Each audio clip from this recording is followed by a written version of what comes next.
My streaming buddy is here real quick. We got snacks, we got glee. Watching movies, you and me. The screen flickers. The night thickens. Streaming buddy, streaming buddy. My streaming buddy, my dear. Streaming buddy, streaming buddy. Always close, never fear. Always close, never fear.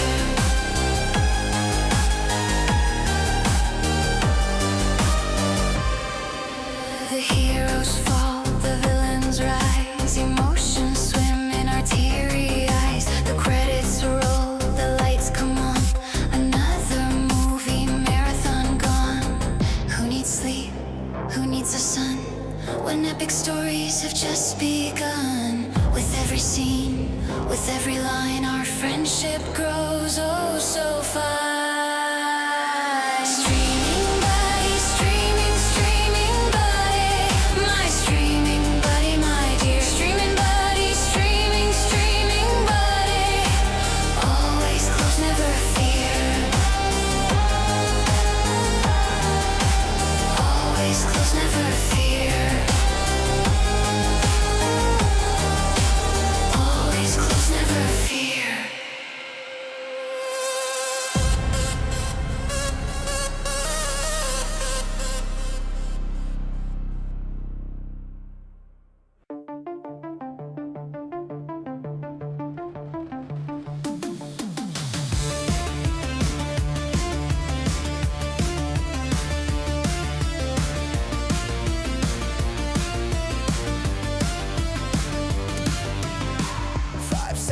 Ticking down the line, the clock is ours, it's party time. Streaming buddy on the screen, this is our digital routine.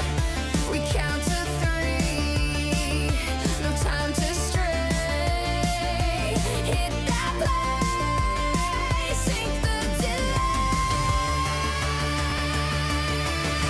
5 seconds, the magic key.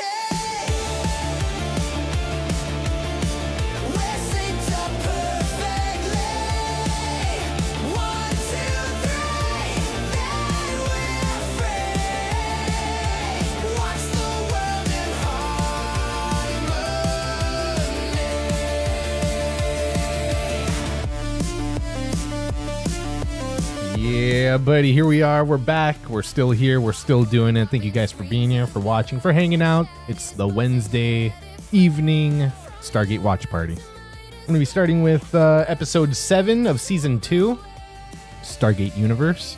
So season 2, I got disc 2, The Greater Good. Find it, get there. You can find it on Pluto TV, Amazon Prime, might be on Netflix.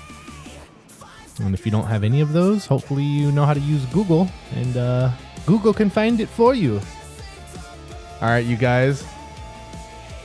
Get your snacks, your drinks, all your watch party enhancers. I'm going to kill the lights. Greater Good. Meet me at 5 seconds. Oh, dude, I never even set the timer up. Hang on.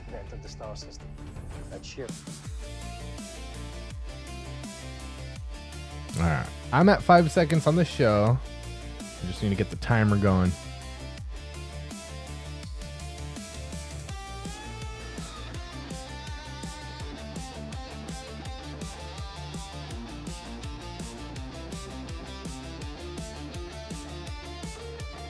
Oh yeah, hold on.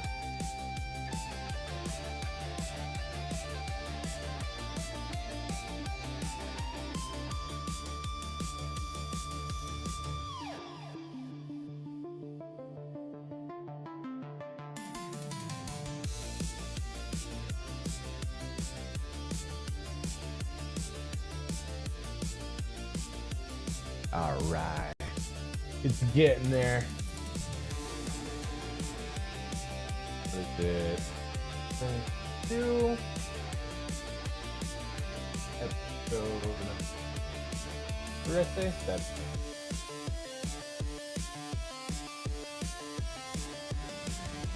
Yeah.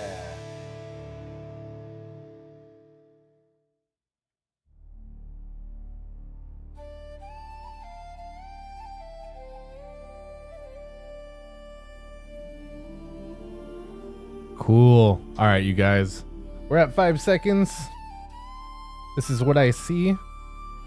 Can't really see much.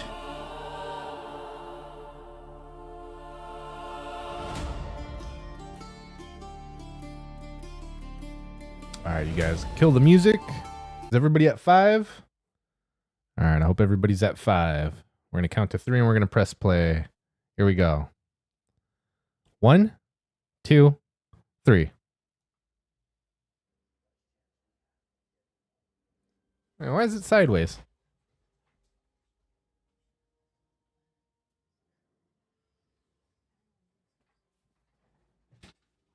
Oh. Yeah.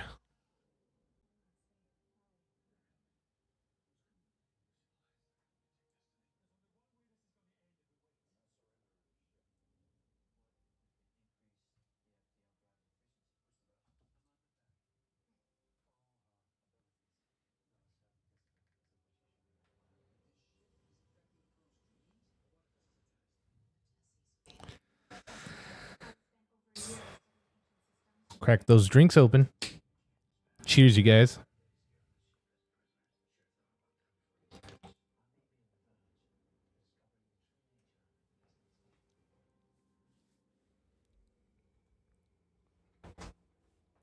Dang, dude. The true nature of Destiny's origins.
Bro, was that Eli's shirt?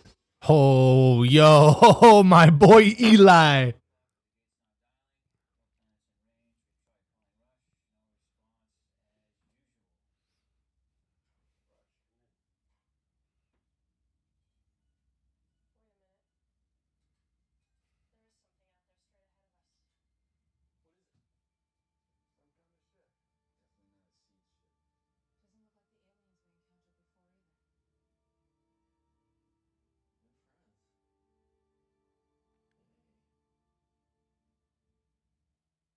Dang, dude. So we found another alien spaceship, huh?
Bro. Alright, Colonel, maybe I should go with him instead. You say that now that I'm already in a suit? Just not sure it's such a good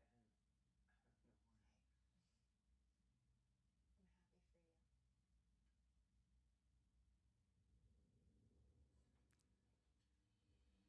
for you to be doing this.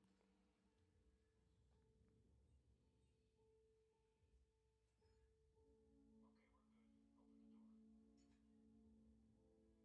an eye on him. Don't worry, Lieutenant. I'm not gonna leave him behind. Russian Young are gonna go over and check it out. See if there's anything worth salvaging. Sis? Oh, some equations Rush asked me to look at. You understand all this? I'm sorry, I haven't been by his mess lately. Yeah, dude, his red shirt. I've been really... It's okay. I heard you and one of Aleutian Alliance people have been working together a lot. Again? Yeah. Who told you? Matt. See, we were working together on this thing, dialing from inside a star, and I got to know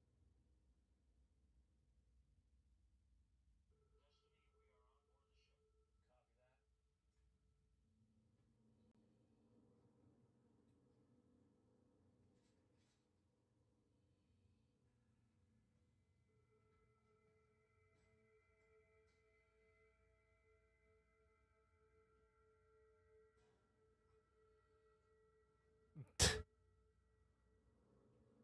but we have gravity, so that is a start. Jesus, freaking banged up. Hopefully, we can find a way to access control of the... Colonel, you still there? Sam,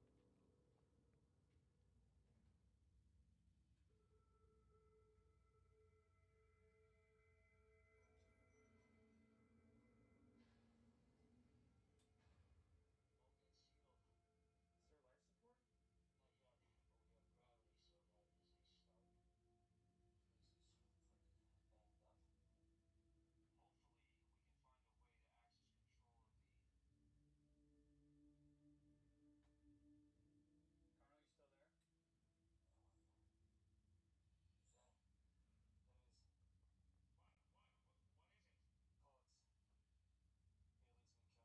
the system. Yo, what's up, 51?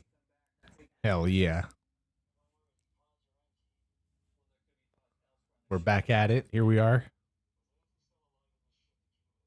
still alive in this ship that you would have busted?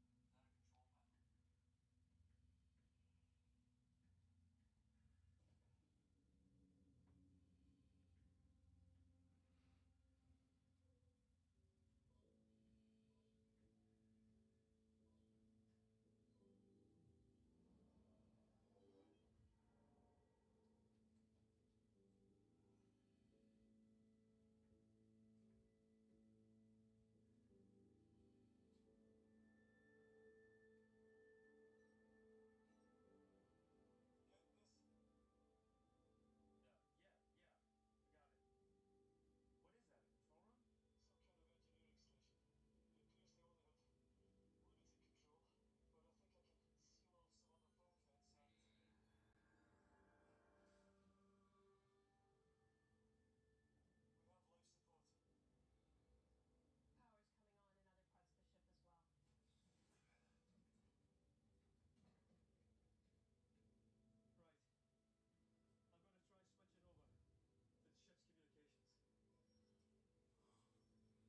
Yup.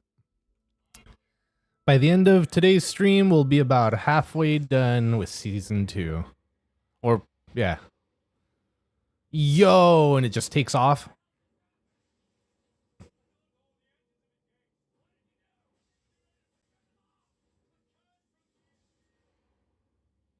Bro.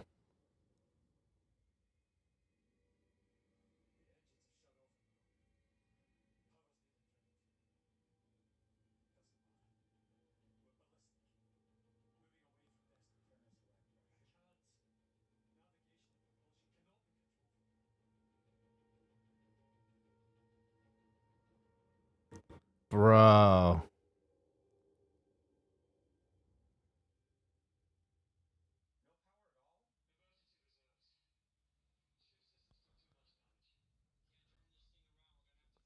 Yeah. Maybe Destiny will realize there's a problem and turn around on its own. You tell me. I bet this will work. Writing a program that should allow me to override Destiny's autopilot. You what? Why aren't you telling others? Because I haven't been successful as yet. It's extremely complex. Destiny's command programming is not something that can be easily manipulated. Okay, so fill me in. I can help with it. No, I mean, yes, of course. You and the others can handle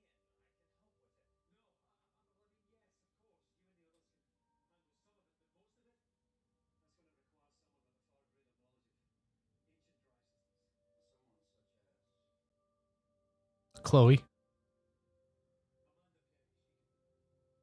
it. Oh. All right.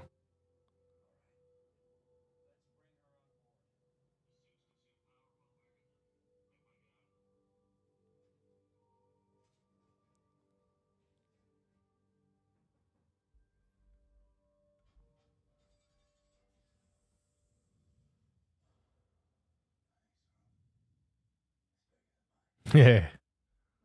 Yeah, yeah, yeah. I hear you've been getting friendly with some of the people on the ship. Season 8 finale of SG1. That was Mobius, right? Mobius part 1 and 2. Problem is, when you get close to someone, you gotta let your guard down. Yeah, that was great. You say things you shouldn't.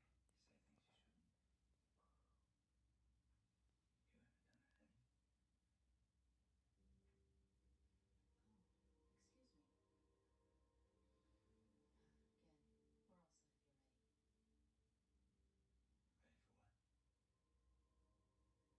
Nothing that concerns you. Bro. Are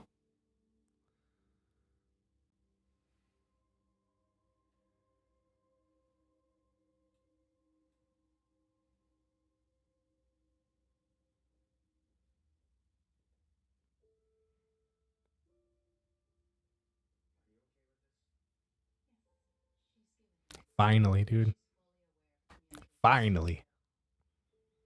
And he's got fish in his pond.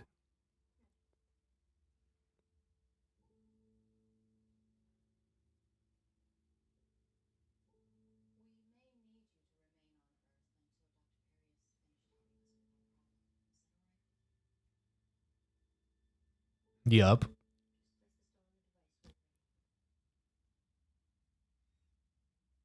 when you're ready. Yeah, dude. Get him. See you soon. Dr. Perry?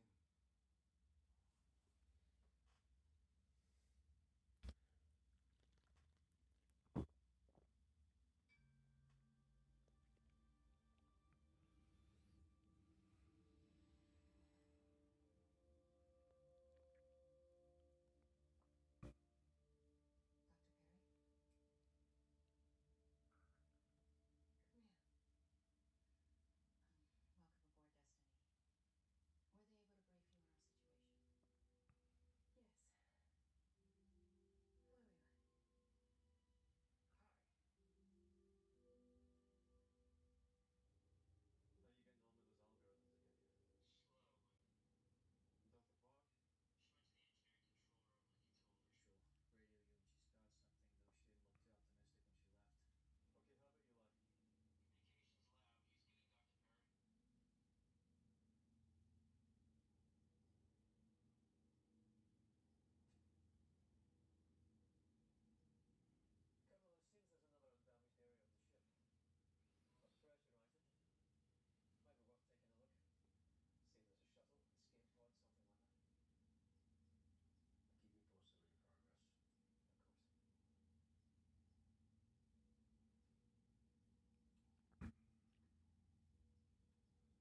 Bro.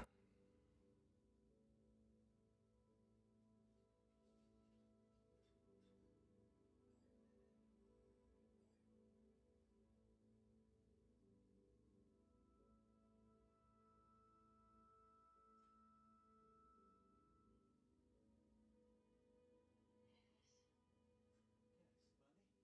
I was brought aboard to help the current situation, and Where's Gin? she's on Earth.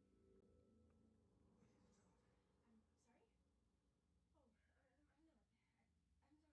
Amanda Perry. I used the stones to switch with Gin. I heard. Welcome aboard. Thank you. I've got quite a bit of work to do, and And by all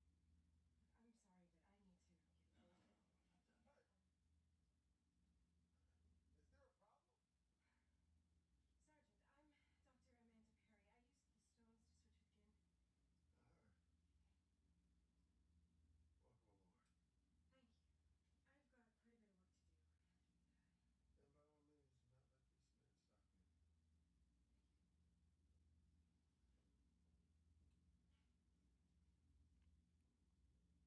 you. All of you are gone now. Damn, dude. That way.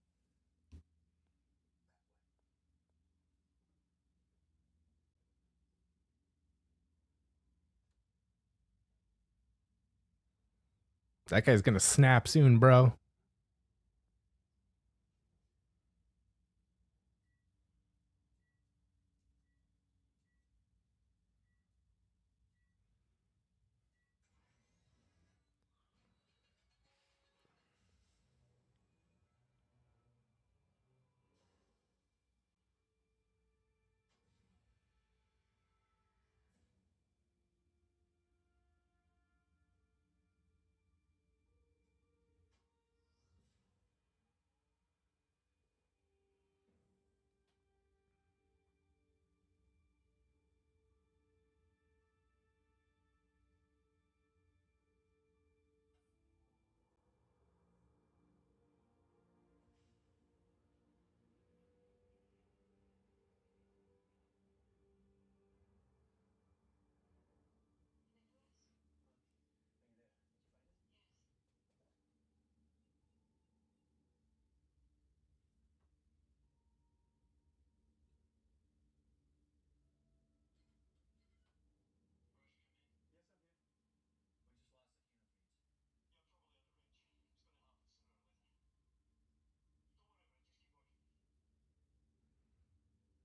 can trust. Wow. I can't tell you how much not yet. Why not? Look, I'll explain in time. Right now, I need you to turn Destiny around and come and get us. All right. Tell me what to do. We lost the Kino feed.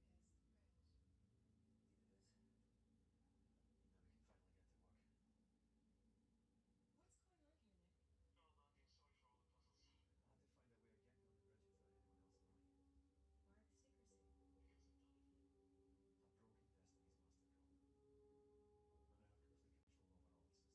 Perry, please come in. Where are you? Nick,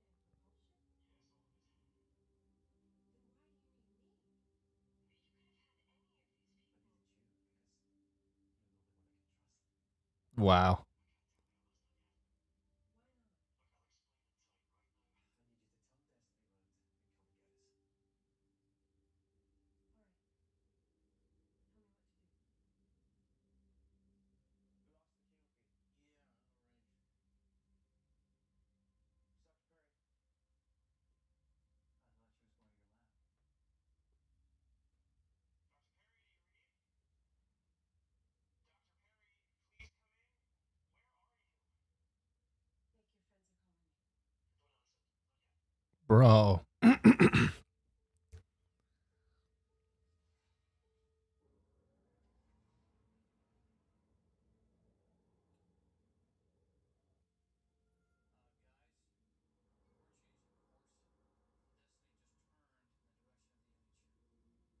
direction of the image.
Yeah, dude, nobody believes you.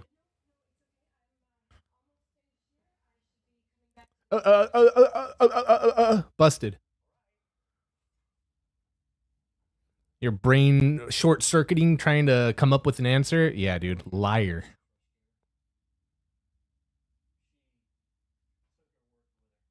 Of course you did.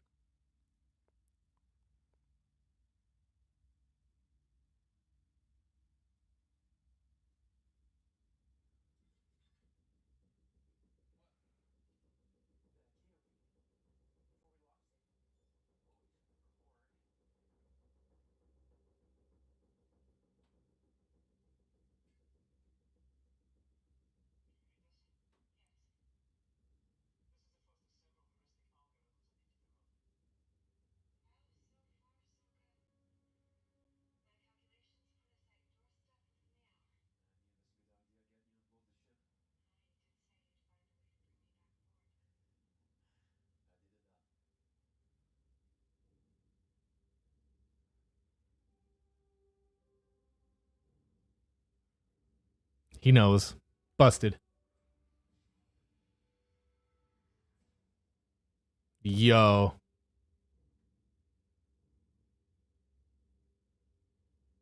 The bridge. Yeah, dude, exactly. In the dictionary, under liars, it just has bricks and minifigs. A picture of that prick with his mustache.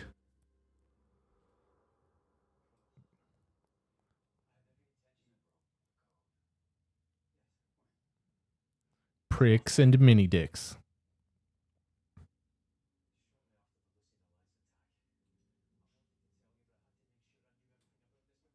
Yeah, get him.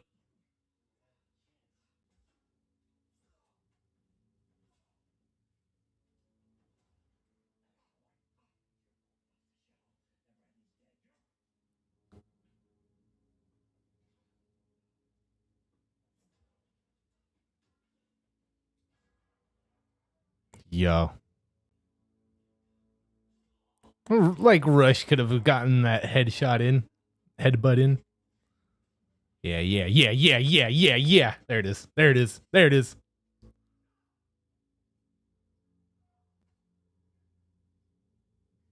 Yeah. Yeah.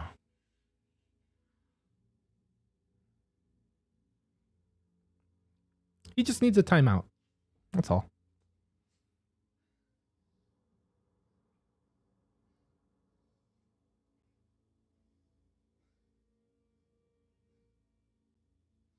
Yeah, dude.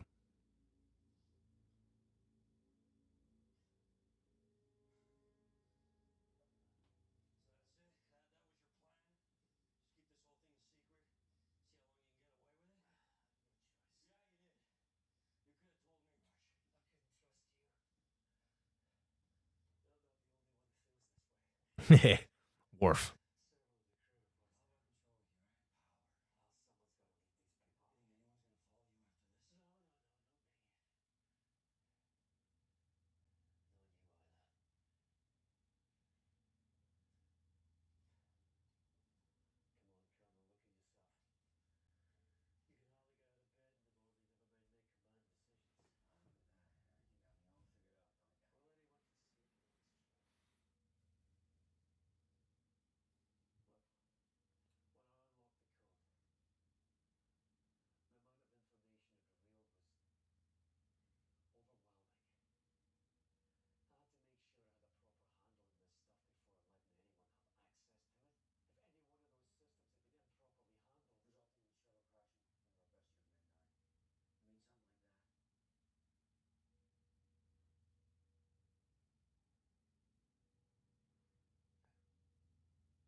Wow, he actually almost seems remorseful right there.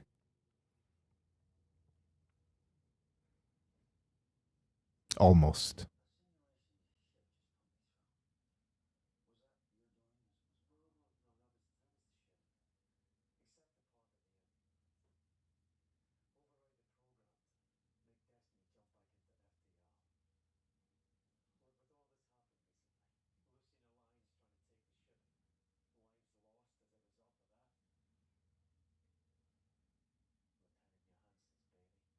Yo.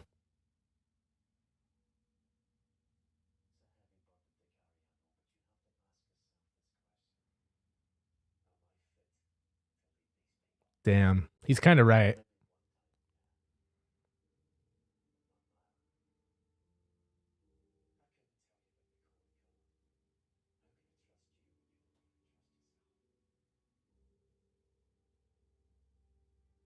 I don't know.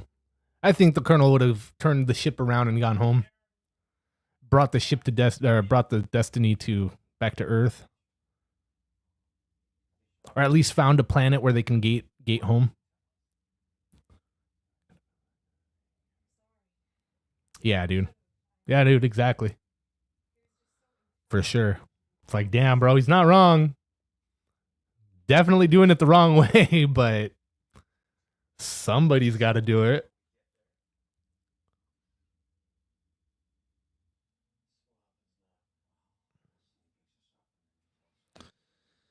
I don't know. I guess it all just falls back to honesty is the best policy. I bet you if Rush would have, told them, they would have told everybody. If it would have all been out there for everybody, they would have.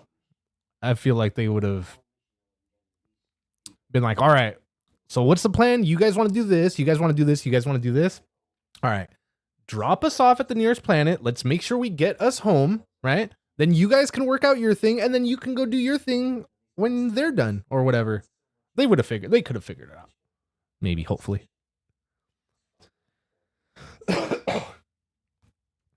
Yeah, dude. From a certain point of view.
Hell yeah.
Cheers, you guys.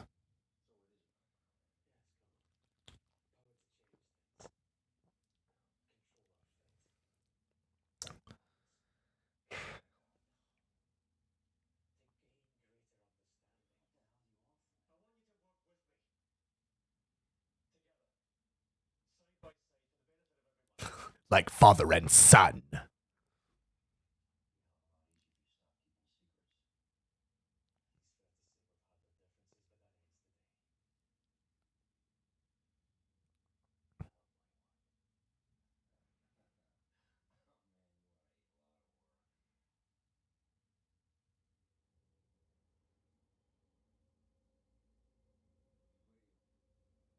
Yo.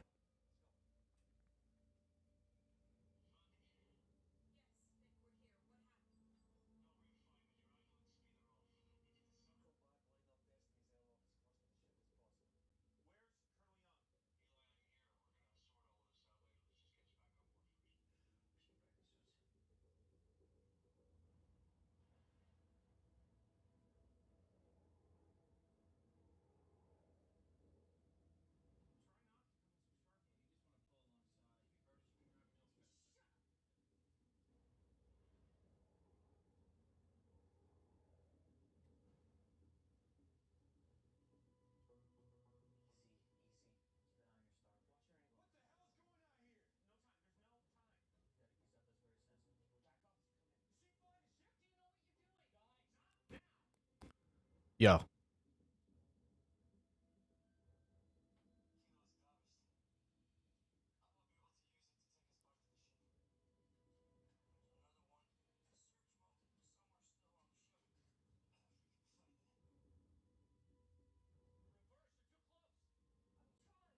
I'm trying, bro.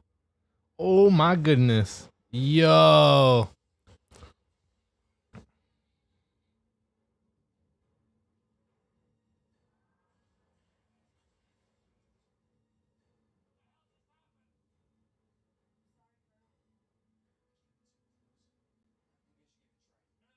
Yo.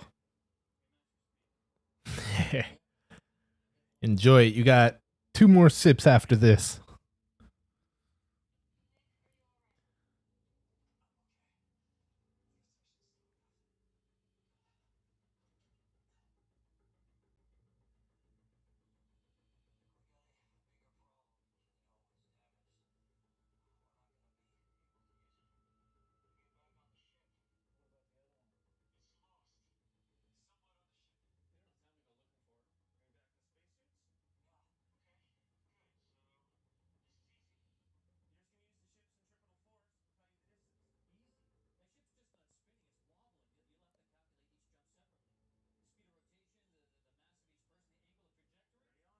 Bro. Hell yeah, dude.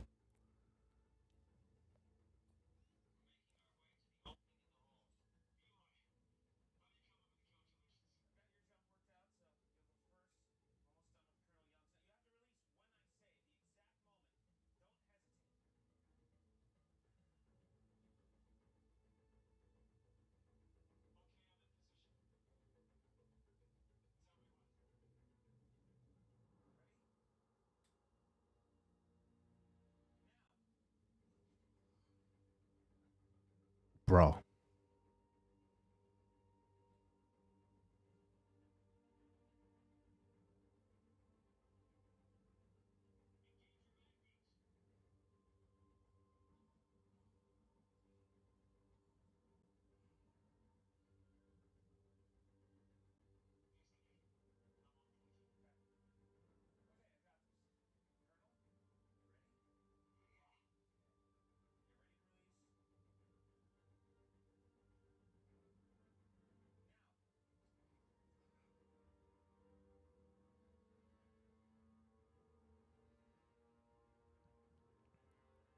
Yo, did you overshoot it?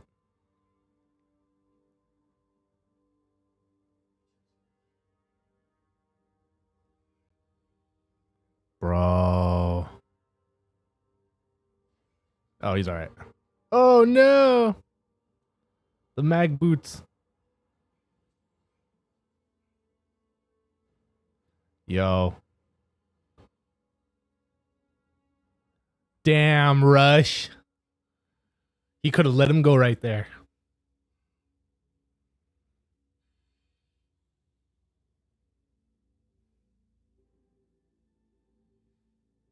Damn.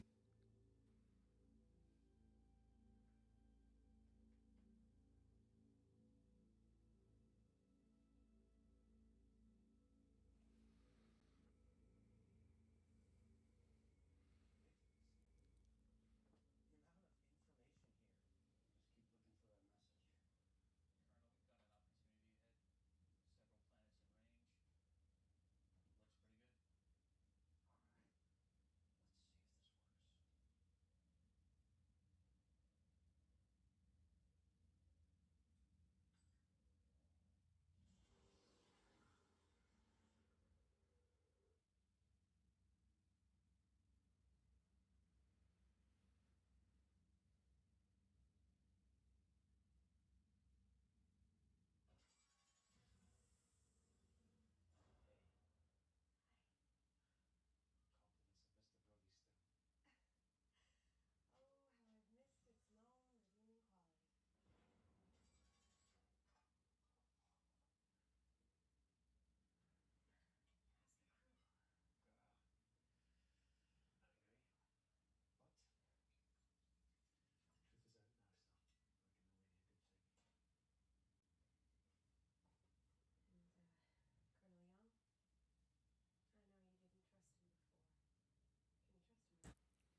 Got her. I've thought a lot about you. I've been seeing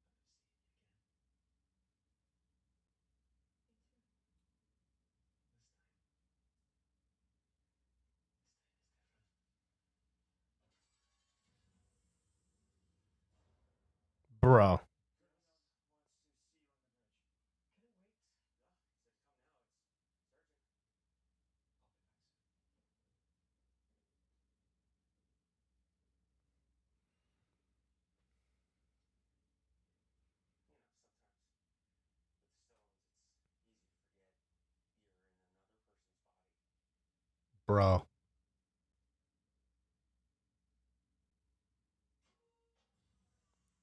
Damn. That's right.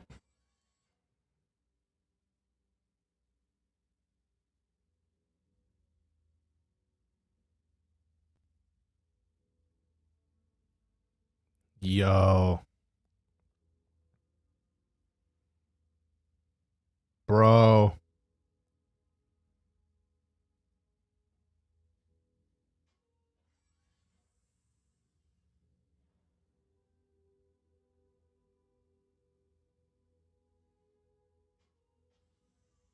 Bro. Dun dun dun dun. Yeah, it's a wrap. All right, you guys, episode 8. Meet me at 5 seconds.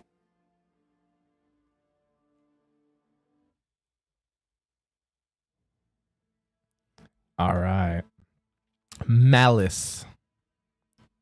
Malice, you guys. All right, you guys at 5. Here we go. 1, 2, 3. Everyone thinks we're safe. They think that they'll never find us again. Why did you take one of our people prisoner? We're not safe, are we? They're coming. Who's coming? Listen, lies. They're coming to take destiny. There's only one way this is going to end if we wait. Surrendering the ship. Don't know if you've met Gin. Homeworld Security wants to talk to her now. About the planned attack on Earth? I want you to work with me, side by side, for the benefit of everyone. Okay, so what are we talking about? Some kind of code, a message?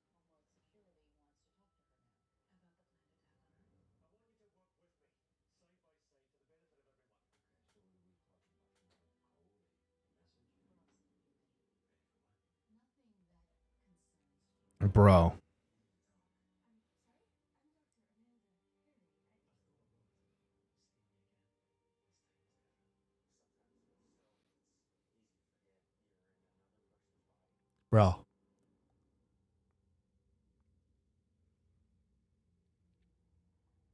He's done nothing but lie to us. I don't believe he intended for Riley to die. Yeah, but he was responsible. And he's gonna have to live with that. I'm not saying he was right. What are you saying? That I'm trying to understand why he did what he did. Is something wrong? On the contrary, so far it seems like everything you said is true.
Here it is.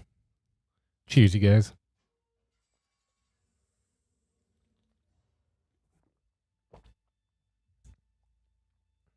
Damn. Yup.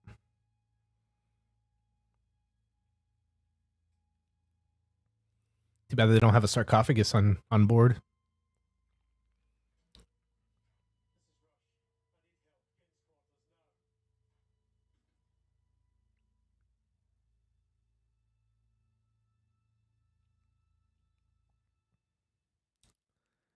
Damn, bro. It's rough.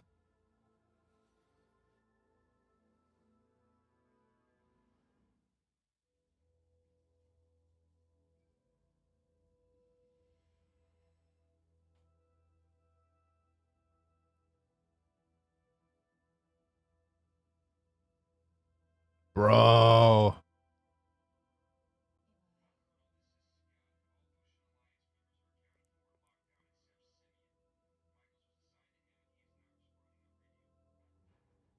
Bro.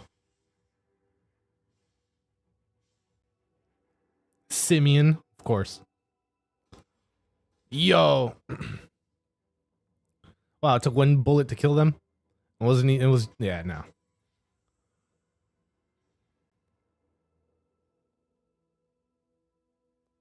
Poor guy. Poor guy, that's rough. It sucks.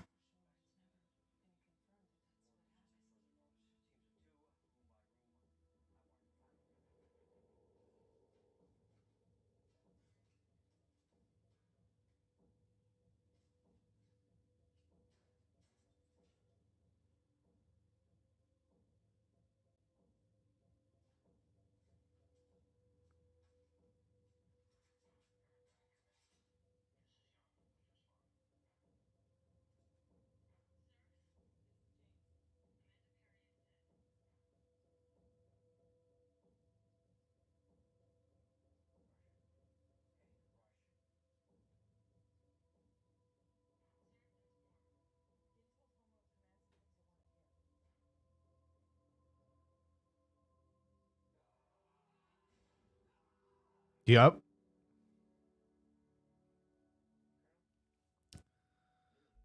If he wasn't evil before, he is now.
Damn, dude.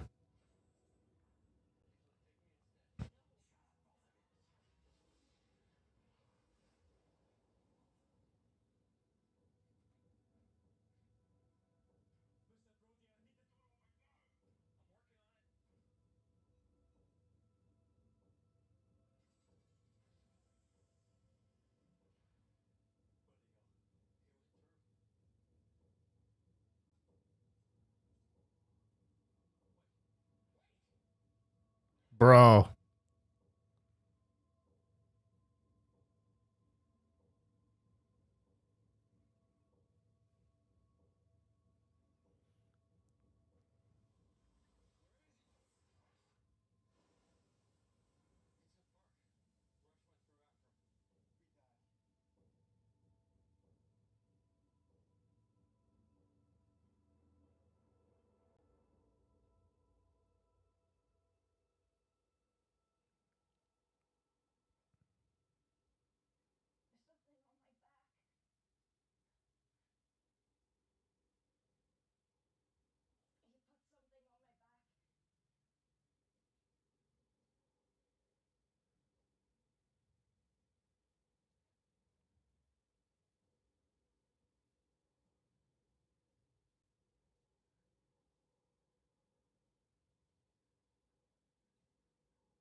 This is his moment.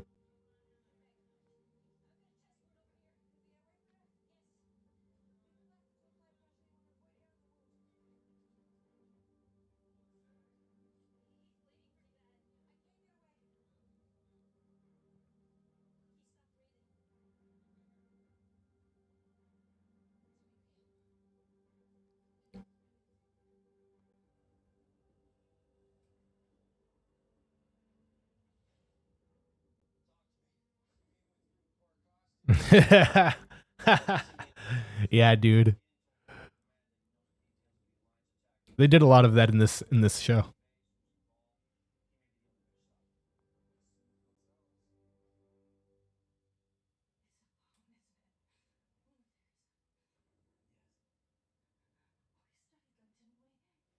Right? He's a tripod. Damn.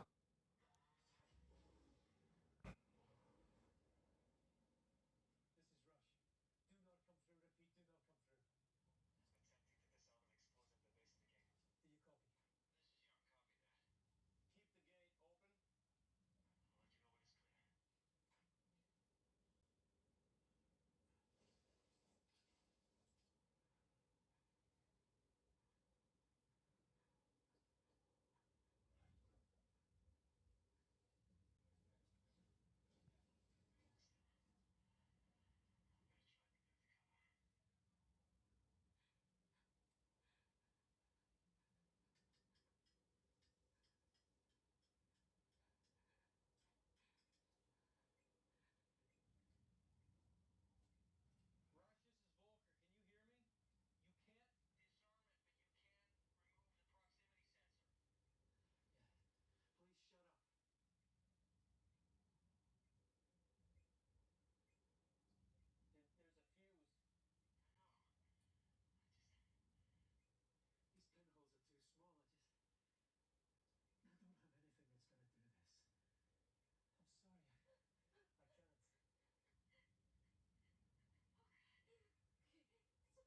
this is Volker. Can you hear me? You can't disarm it, but you can remove the proximity sensor. Yeah. Please shut up. There's a fuse.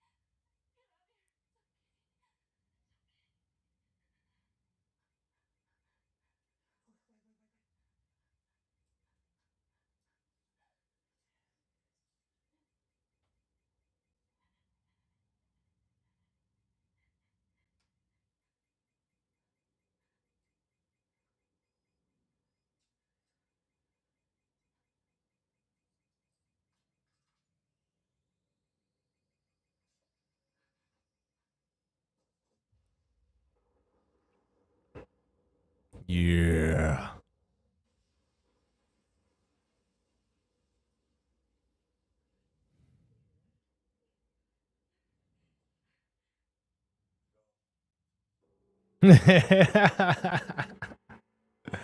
uh,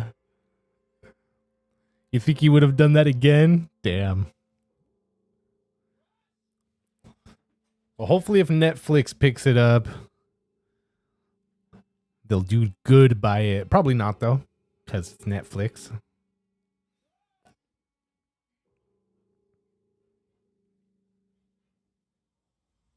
Yeah, maybe not.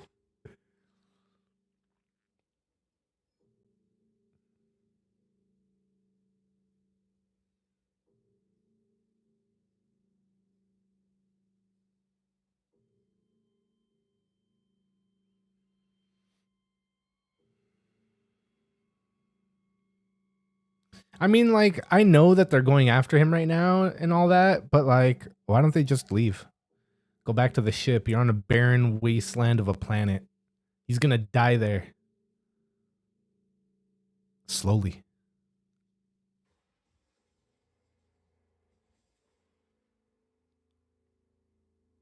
This is his moment.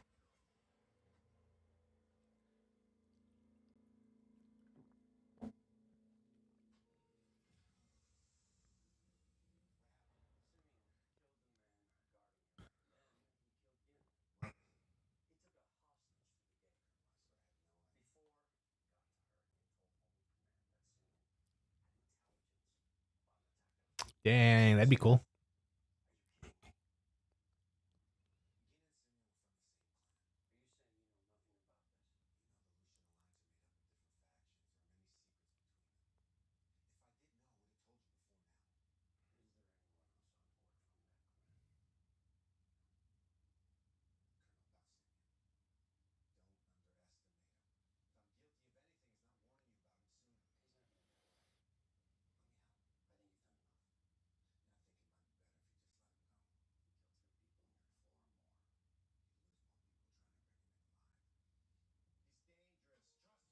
Yeah, you should have listened to him. He said it all. You should just let him go. Dude, he's on a rock planet.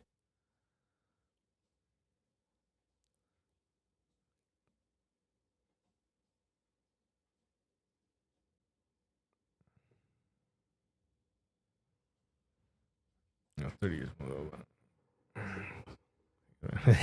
Right?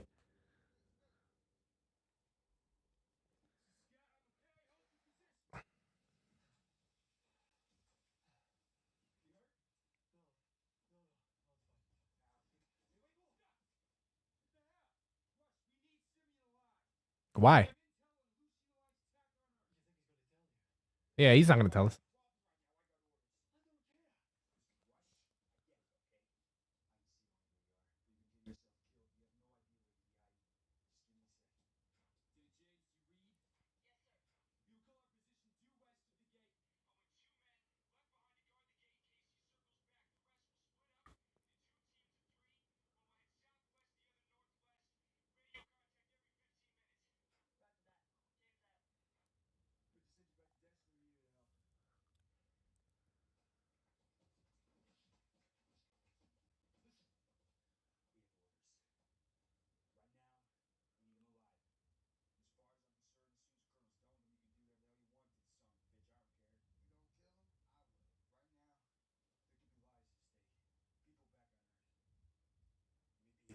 That's right.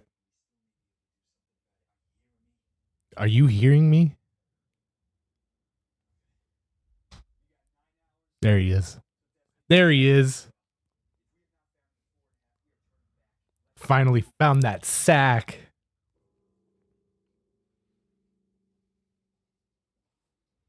Hey, what can I do? Are you okay? Yeah, I'm fine. Look, I'm so sorry.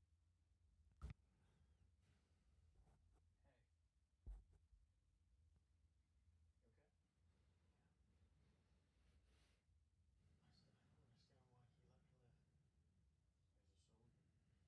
everything you could. You sure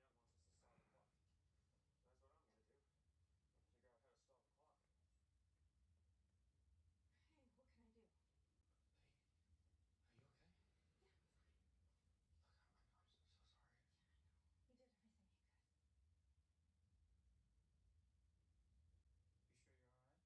Yeah. Where are we at?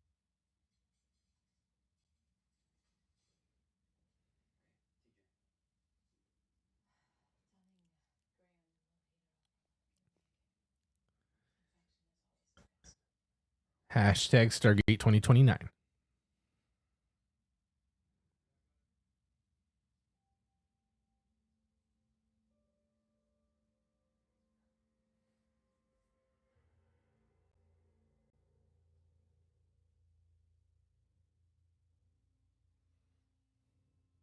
No.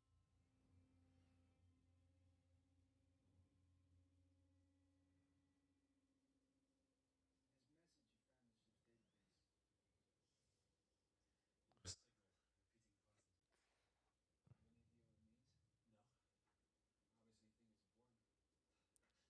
Yup. Yes, it's important. Its existence defies the very laws of physics. Is it a message from God, the almighty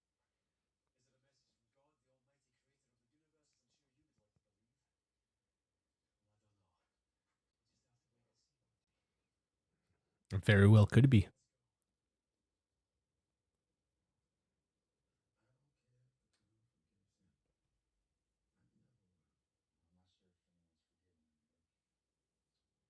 I don't care if the town forgives him.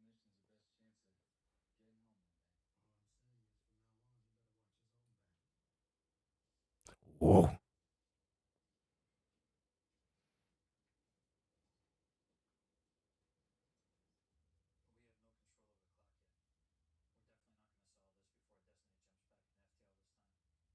Destiny jumps back in FTL this time. This time. Well, we have to stay in FTL a minimum of 4 hours, at which point we can drop back out again.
So even traveling for 4 hours, they're still going to be in the same galaxy?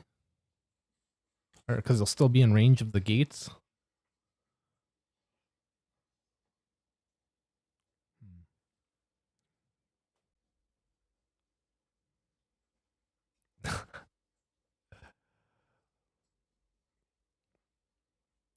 Well, if you like it, you like it. And if you don't, you don't, right? Hopefully they make it more badass than the first one. Damn, poor guy. It's all finally catching up to him.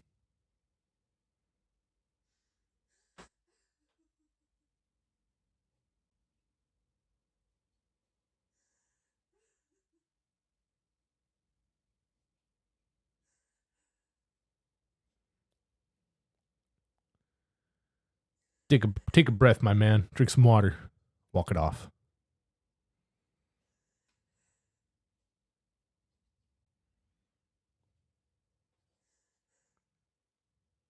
Yeah, yeah. That was great. But I hope 2 is better. Or 0, I guess. I understand when you kept the secret. You felt you couldn't trust Chromium. We're gonna have to work these things out. All of us together. From now on, learn to trust each other. We'll have to follow in orders. Yeah, well, some things are more complicated than that. Congratulations. What I'm saying, we have to try and figure out what's right. Loki. Revenge isn't gonna bring her back. You think it's gonna make it easier to live with? I don't even know we're gonna find him anyway. If you're hiding anywhere. Guess the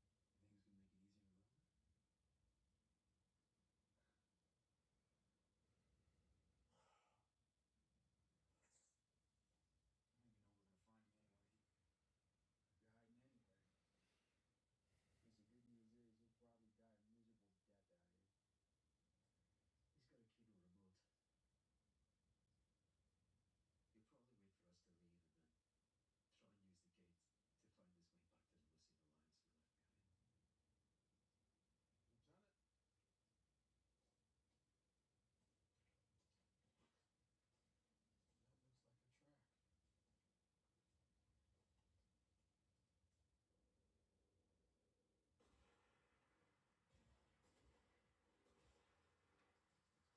Bro.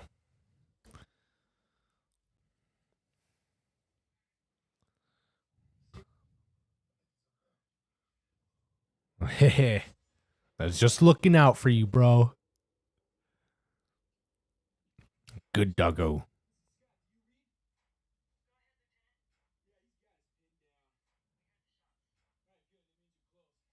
Alright, good. That means you're close. We are at the bottom of a canyon, and he is dug in somewhere on a ridge northwest of our position. I see the canyon. We're topside. We're moving to flank him now. ETA is 5 minutes. 5 minutes? Eli? Eli, it's Chloe.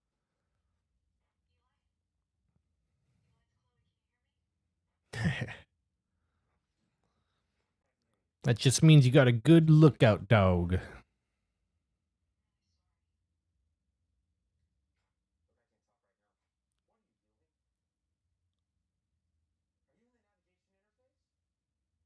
navigation interface? Yeah, I told you to stay out of that. sorry, I just, This is complicated enough without me messing up Bro. everything I'm trying to do. Eli. Sorry, I don't have time right Bella Truth, hello, welcome in. Here we are. We need to drop out. So drop out. Just warning you.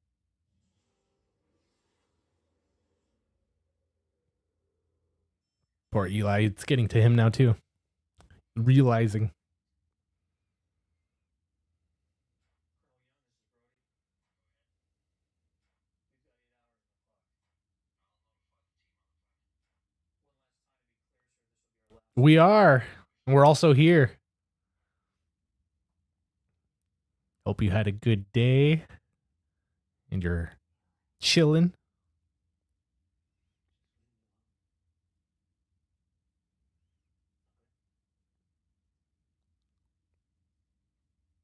Stand by. Roger that. Rush, get down! Tell him to get back. Tell him to get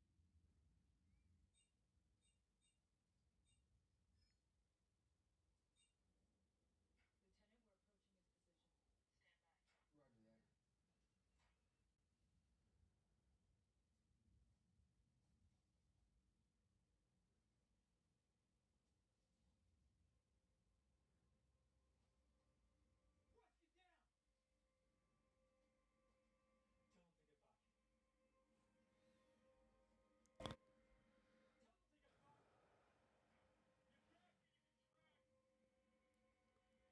Bro, he's not there. He is in track!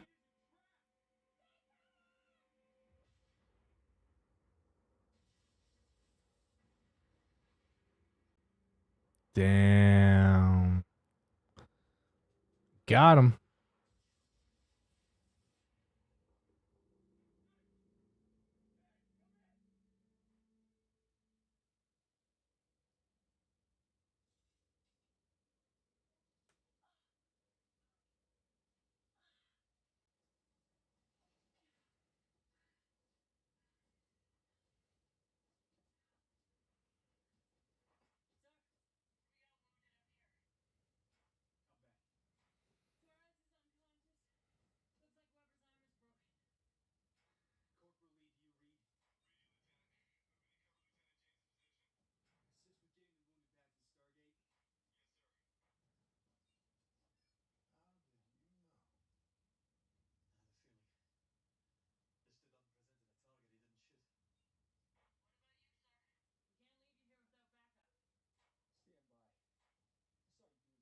you, sir? We can't leave you here without backup. Stand by. I saw you doing something that can't be normal. Yeah, I was checking the time. Damn it, Rush! Stop lying to me! Okay, I thought there might be a way for one remote to pinpoint the location of another. You knew he wasn't on that ridge anymore. Well, I've only figured it out now! Do you know his position? Yes, I think so. James, he was right away tracking Simeon using the Kino remote.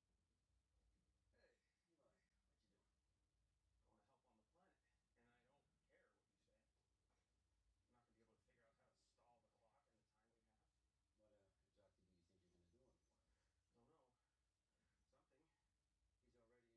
back to the gate and check back in. By my calculations, we got a little less than an hour before we got to turn back. We are going after him. Roger that. Let's move. Hey, Eli, what you doing? Going to help on the planet, and I don't care what you say. I'm not going to be able to figure out how to stall the clock in the time we have. What exactly do you think you're gonna do on the planet? Don't know. Something. He's already injured 2 more Marines. These are highly trained Do you even combats. know how complicated ancient programming algorithms are? Because Rush didn't solve it, and he's had a couple of months. I need you to get back to the bridge. Even if I could find a way to quickly bypass all the protocols and add time to the clock, I have no idea what the consequences might be down the line. For all I know, we may end up burning out all our power before we reach the next star. Are you ordering me to do that? I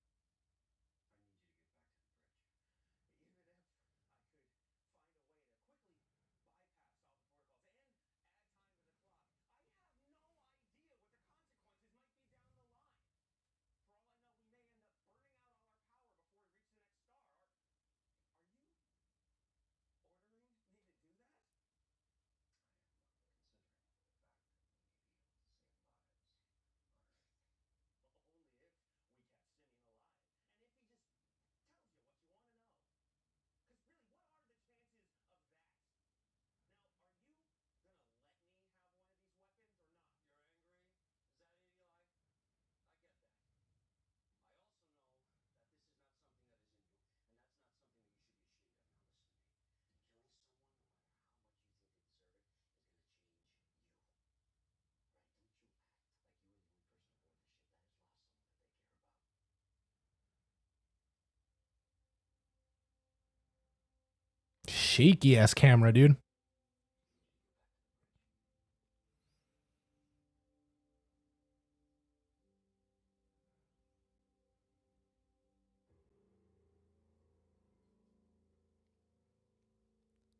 to the bridge. It's almost as bad as Cloverfield.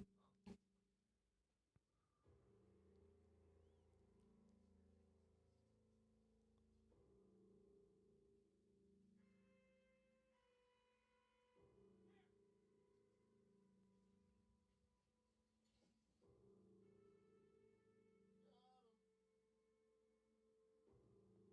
Shoot him! Yeah. He did the right thing. What is the point? I've been able to track him. Every time catch him. He is wounded now. Killing him can kill countless people back on Earth. We are running out of time, and you're dreaming of his life. He's never gonna tell you what you wanna know. Oh shit.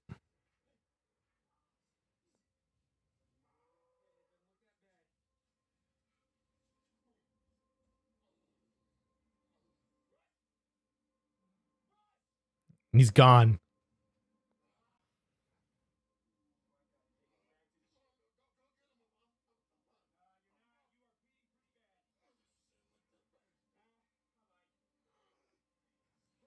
You're bleeding pretty bad. You said it didn't look that bad. I lied.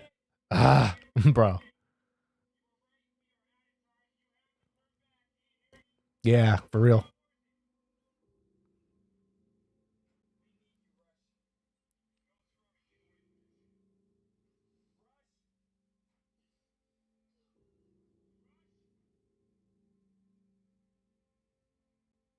It's better this time around, and now that I've had time to cool off of them canceling SG1. She says she can help. Really? How? You know, Rush has been giving me problems to solve. Equations. I didn't understand any of it at first. But I would stare at it for hours and then suddenly something would pop into my head and I would write it down. Yeah, I know. Look, I get it. Yup. The point is, I think I'm starting to understand it, Eli. It's like I'm slowly getting control of whatever's in my head. Or it's getting control of you. You really want us to give her access to the ship's systems? Eli, this is me talking. Please, I really think if I could just see what the problems are. Can't hurt to let her look anyway. Actually, yes, it could. Yeah. We're assuming that any solutions she may provide us are what we really need. Yeah, and not some subroutine that could sabotage the ship. The last thing we need right now, those aliens attacking us again. Exactly. I'm counting on all of you for. I know you didn't care enough about getting the rescue without coming after me. I'm sure it was that other woman. She was connected to him. You must have really cared for him. I understand revenge. There are people who kill enough of mine. People I care about. I let you live, didn't I? I wanted you to live with it. The way I have. I wanted the pain to eat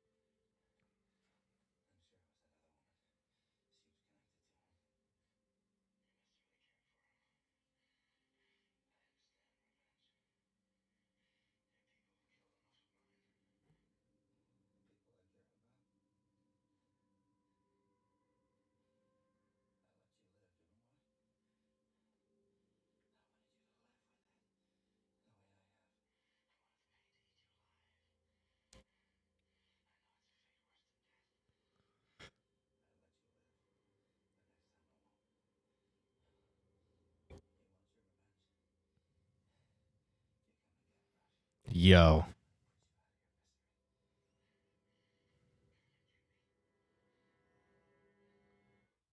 Then I'll have to stick my thumbs in his eye holes.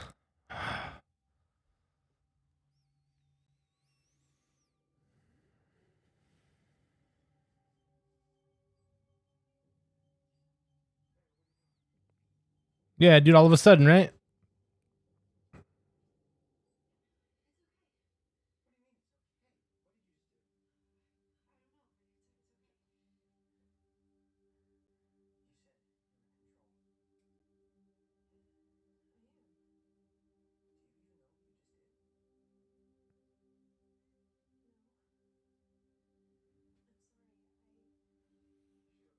Yeah, dude. Fuck out of here, dude. You're gonna ruin the mission. Especially if you got aliens speaking in your head or something.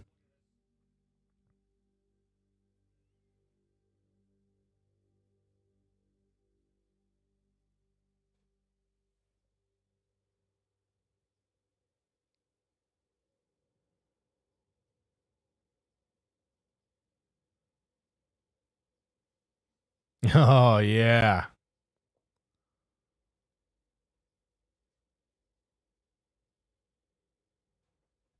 Get him, Rush.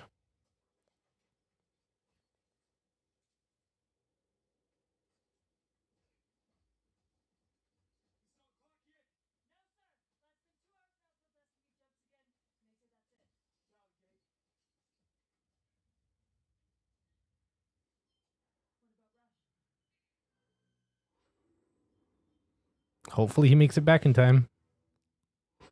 That's all I got to say about Rush.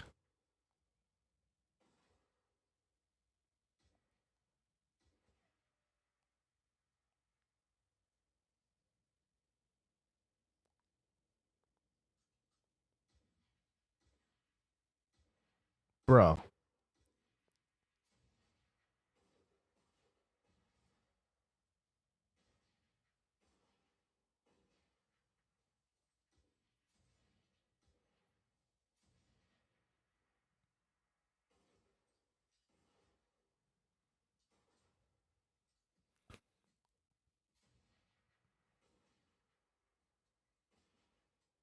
Yup. Here we go. Take that, you bastard. Mother chucka. Up chucka. Yeah. All those animals that you saw over there? Yeah. He's about to get Mufasa, bro. Ooh, say it again. Mufasa. Oh, that's it. It's a wrap.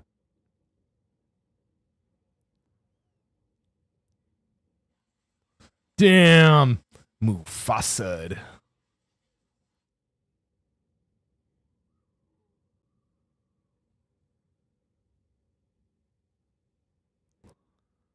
Damn, dude.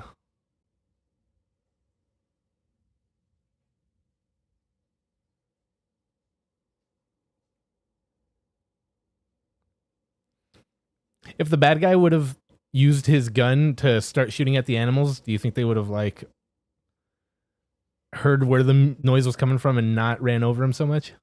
Not stampeded him? Dude, hell yeah. Get him, Rush. I have information. Fuck your information, dude. Hell yeah. Jury and executioner. Damn. Yeah, you probably shouldn't have done that, Rush.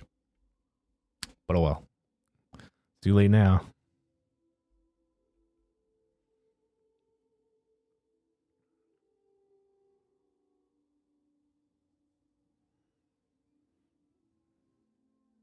You'll feel good for a little while, but not for long.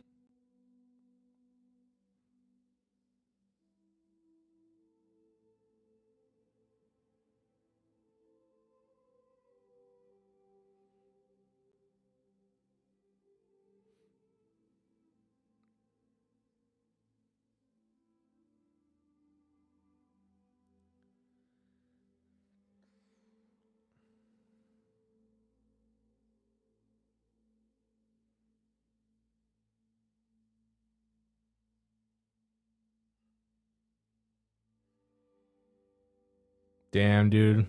Oh.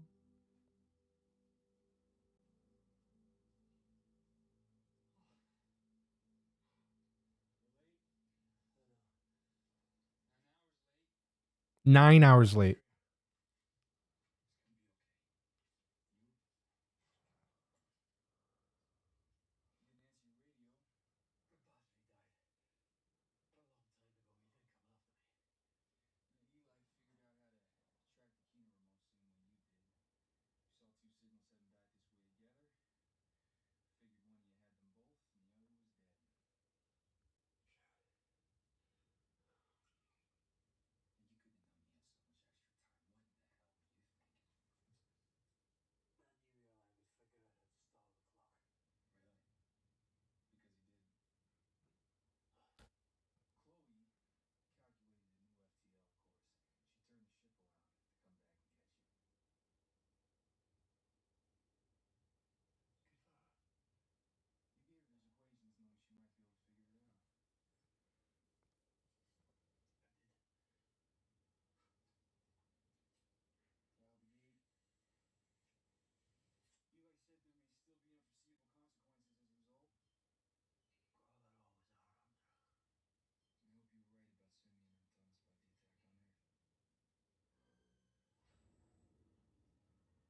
Dang, dude.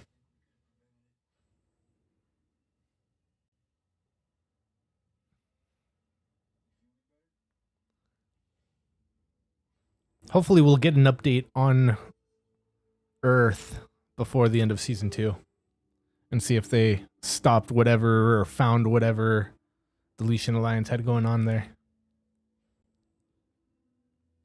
Dang, you guys.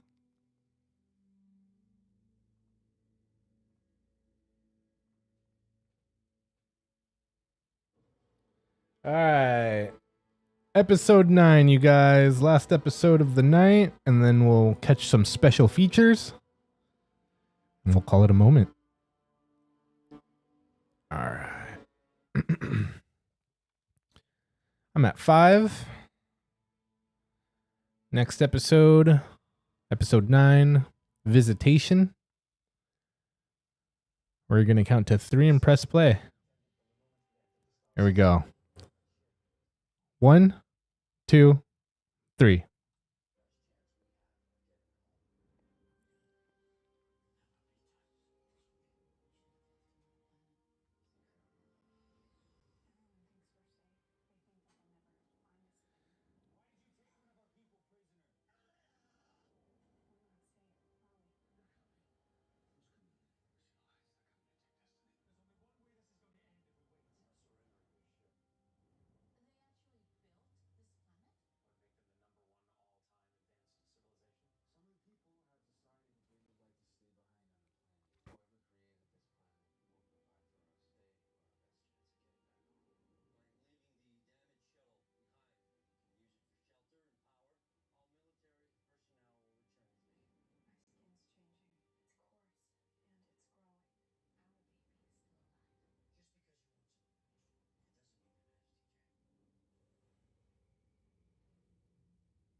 Bro, what?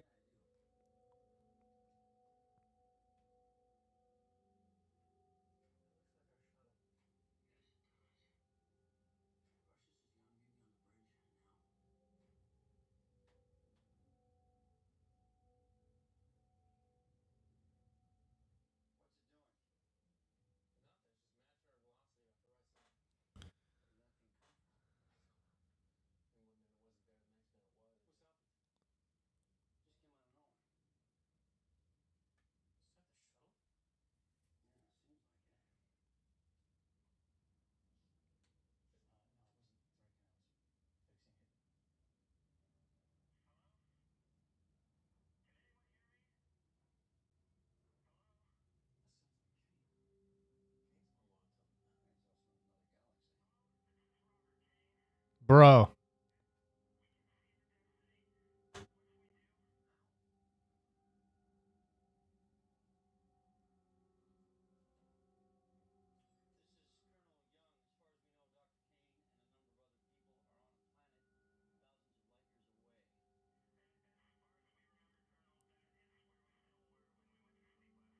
Bro.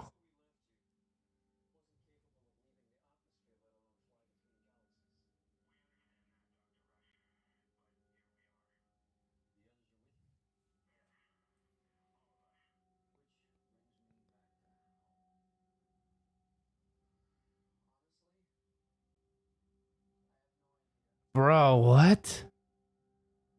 Yo. Now the question is he gonna remember reassuring what's her face about her baby? If he remembers that, then cool. But if not, then like, oh, maybe not.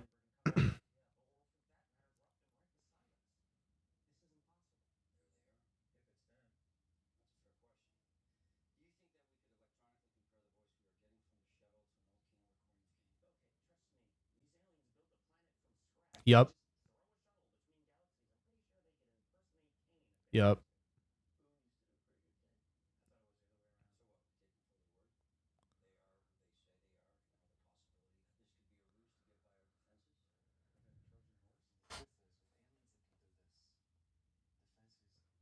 Yeah, exactly.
Yeah, dude. Bro.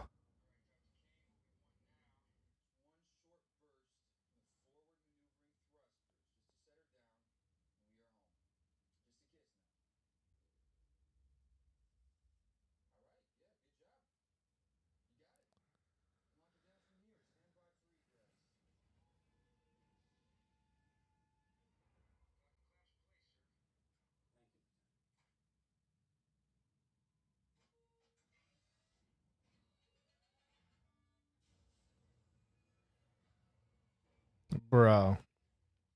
My first question would be like, how long has it been since we dropped you off? Oh, like 2 weeks? Yeah, it's been like 4 months, bro.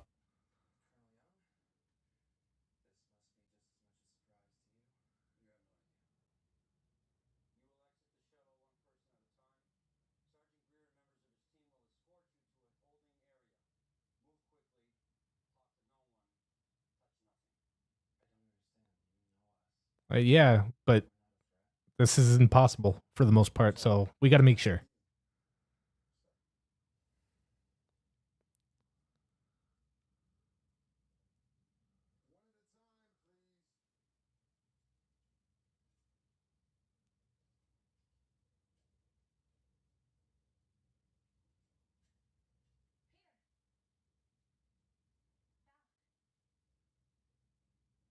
Yeah, they don't remember. Why would they leave the baby on the ship? Yeah. Damn. Sucks.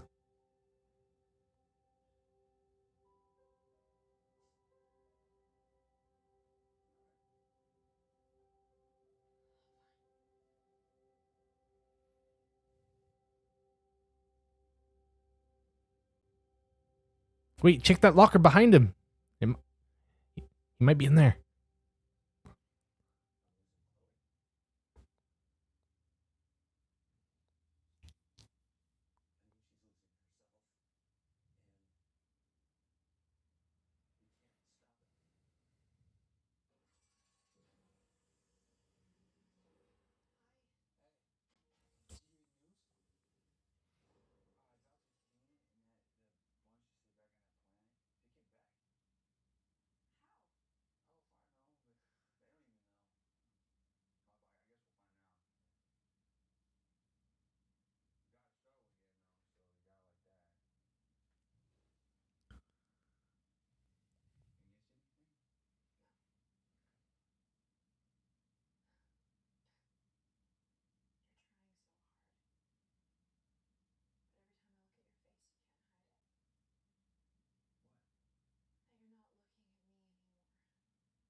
Dang, it's spreading. I don't even know if I want you to. I'm hardly blacking out anymore. Part of me is just there, in the foreground. Not afraid of it anymore. Bro. I think we're past that. So that's the last thing you remember going to sleep in the shuttle. And that it was cold. It was winter. We were using it as a shelter. I remember closing my eyes and we were delivered here by a greater power. Wow. So I wonder if they died of cold. Or by providence. Are you suggesting that God? If they're dead. Is that you, Camille? Yes. It's nice to hear your voice. Of course, there's no way of knowing his will, but I do know that I prayed every night before I went to sleep that he would keep us safe. So, magic then. You have to admit that our arrival here is nothing less than miraculous, Eli. Any sufficient Yeah, right? Miracle, magic, Turn the mic back on. very, very advanced technology. Whatever it is, you're there. Maybe. You're maybe there.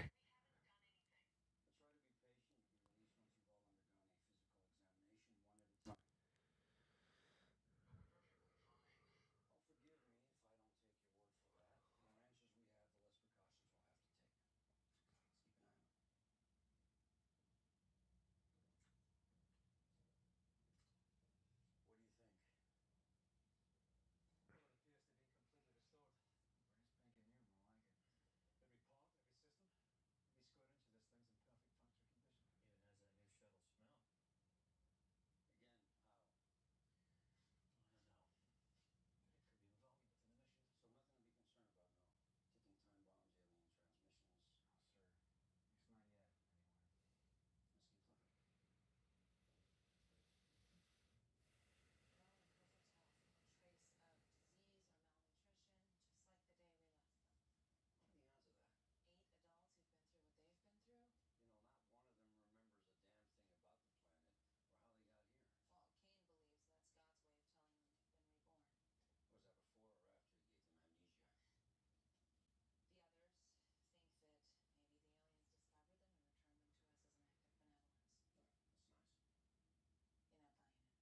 new shuttle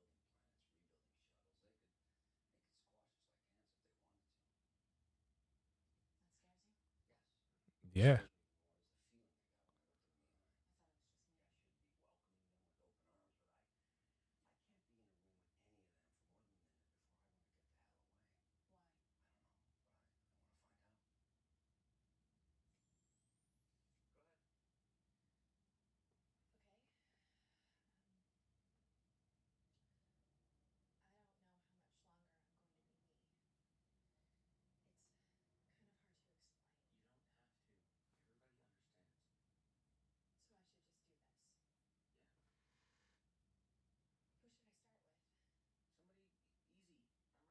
do this. Yeah. Who should I start with? Somebody easy. I'm right here. Start with me. Okay. Um, Eli? You've been the most. Wait, what do you mean, start with someone easy? You're the hardest to say goodbye to out of everyone. Okay. Pick somebody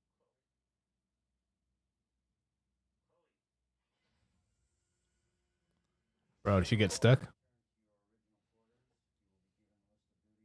to your original quarters.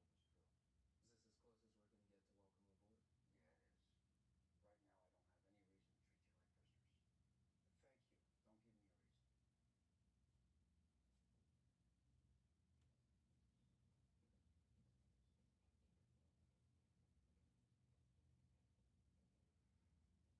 crew. Is this as close as we're gonna get to welcome aboard? Yeah, it is. Right now, I don't have any reason to treat you like prisoners. But thank you. Don't give me a reason.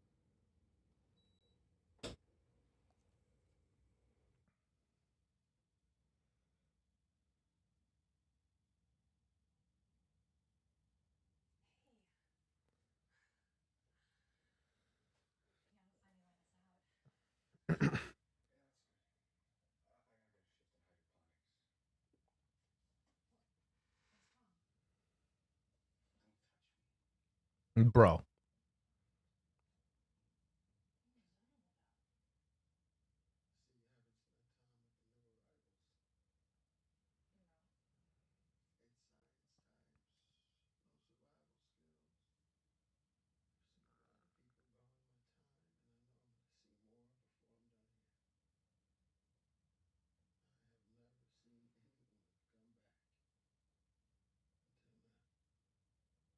anyone come back until now. Okay, you're being too deep again. Again. Hi.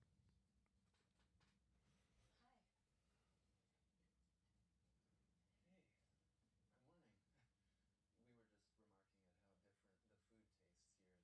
We were just remarking at how different the food tastes here than on Eden. That's what we call the planet. Yeah. Stayed away from the apples. Right. We're actually growing more and more of our own food. If you like, I could show you. Yeah. Incredible. It's a start. Soon it'll be a garden. I wanted to talk to you about something. I had a memory. Well, lucky you. A vivid memory that I visited you on the planet with my daughter. Bro. Your daughter? When we first arrived to the planet, I was pregnant, remember? I do remember. It was winter. And you were living in cabins. You told me that they were provided by the aliens who created the planet. I told you? And then my daughter was safe. Bro. Took care of her. I don't remember anything like that. I'm sorry. But he doesn't remember anything about the planet or leaving and how they got here anyways. So that this doesn't prove anything right now. That's just yeah, it's possible. I don't remember anything. Let's say in the morning when you woke up. Was it raining, snowing? I don't know. Doesn't it bother you that you don't remember anything but the most generic things from your experience on that planet? Just gathering food and fuel. Maybe that's all we did. Come on, Peter, you have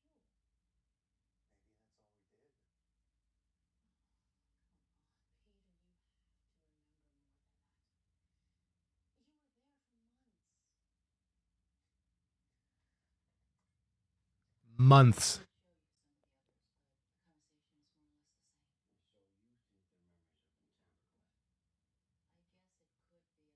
I guess it could be a side effect of whatever mechanism transported them here. But I'm starting to think that maybe the aliens didn't want our people to remember something. Still don't Yeah. make you feel like a damn science experiment. We're still our people. They don't creep you out? Even a little? Well, a lot of people creep me out a little, so I'm not the best person to ask. Yup. Really? A little. Me? Not as much now. Oh, good.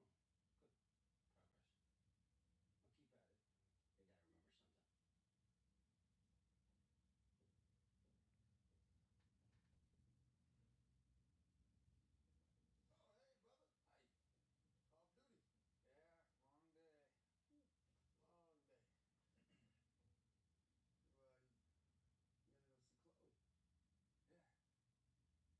I come to see her. What's it hard for? I'm just saying it wouldn't hurt, if people went to see her.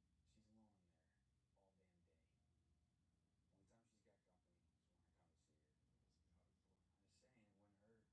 reason. I mean, whether you want to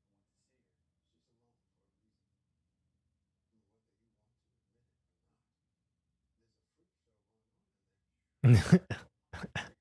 You tell me what is so wrong with giving that girl comfort in what might be her last few days. You don't know when that day's gonna be. You don't know how much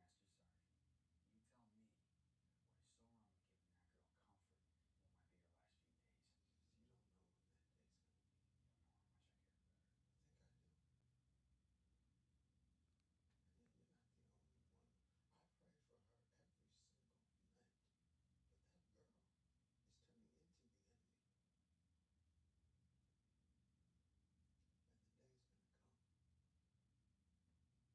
Damn. Greer knows. Hey, mind if I? So many of you keeping your distance from us. I appreciate it. We're all bored. Yeah, I miss anything. So, the planet you guys, I heard you called it Eden. I did. Never got to go. Everybody said it was amazing. Do you miss it? Honestly, my memory of it is just now coming back to me in pieces. Hey, at least it's coming back. Flashes. Just moments, you know? In fact, the strangest memory came back to me when I was sitting there. What? I'd be embarrassed to say it. Well, well, if I have to know. Getting to sit next to the lake. Yeah, no. I heard about it already. People were doing that before you guys decided to stay.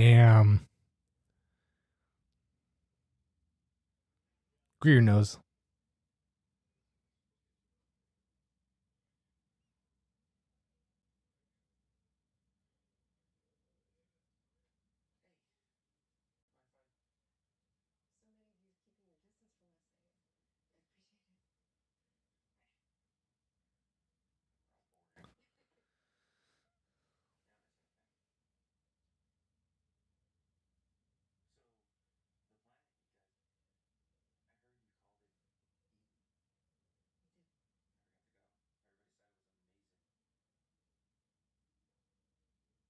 right.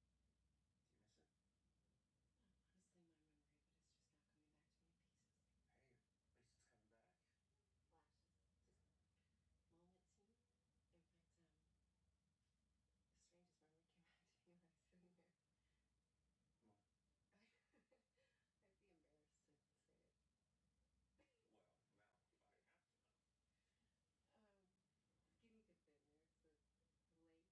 when you were alone? You must have checked out the obelisk, right? I don't, It was there the whole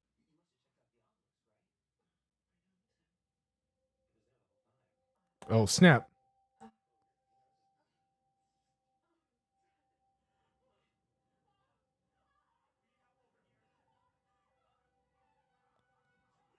Oh, you're nervous. We need help over here. Yo. Bro. Dr. Rush. Found you. Hey. See, we've come out of FTL. Anything interesting? Damn, dude.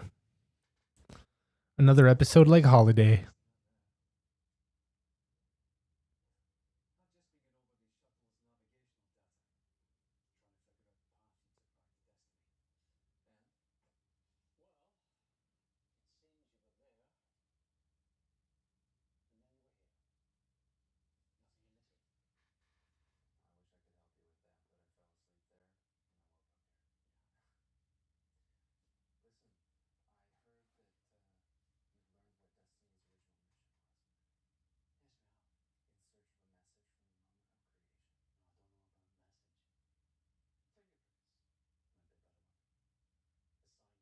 but I fell asleep there, and I woke up here. Yeah. Listen, I heard that you've learned what Destiny's original mission was. Yes, we have. In search of a message from the moment of creation. No, I don't know about message. Fingerprints might be a better one. A sign that some intelligence may have had a hand in all of this. The hand of God. I don't know about that either. I'm afraid I'm a scientist. I'd go so far as to call it evidence of an intelligence having existed prior to its own potential to exist. You just can't bring yourself to call it a miracle. Yup. No, actually. I'd like to hear more. No, why bother? Call it God's will. You needn't give it another thought. He must have brought us here for a reason. He must have saved us for a reason. Yes, saved from what? Do you remember? You mean the burning bush spoke to Moses? Gabriel, was it, spoke to Abraham? Indeed. You were returned here with no proof of your Savior, one way or the other. I'll leave you to your work. Let me ask you. The shuttle was restored to its original condition by the aliens who sent you here, better than it was beforehand. Well, that sounds to me more like the work of God than aliens. Yup. If this shuttle has been restored so perfectly, then why weren't all of you? I mean, Norris wasn't born with astigmatism, was he? What's up, Francois? Sure, he had a full head of hair at one time. All of you have enormous gaps in your memory. What's your point? Well, either he's lost his touch, or God's got nothing to do with it. Rush, this is Yarkus. Kane with you. Yeah, go ahead. Tell him to come to the infirmary. Bella's dead. There's a severe head trauma as bad as if she was struck with a sledgehammer. There's nothing anyone could have done. What happened? Nothing. She just grabbed her head and her nose started to bleed. You're sure? She was just talking with Eli in the observation room. There were witnesses. She was already dead when we got there. And still, there's evidence of skull fracture, hemorrhage, brain swelling.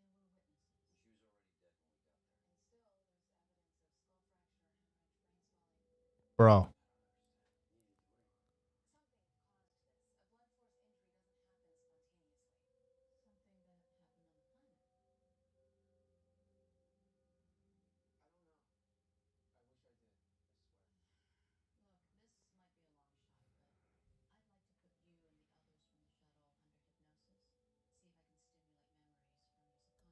Yup. Yeah, they did. Anything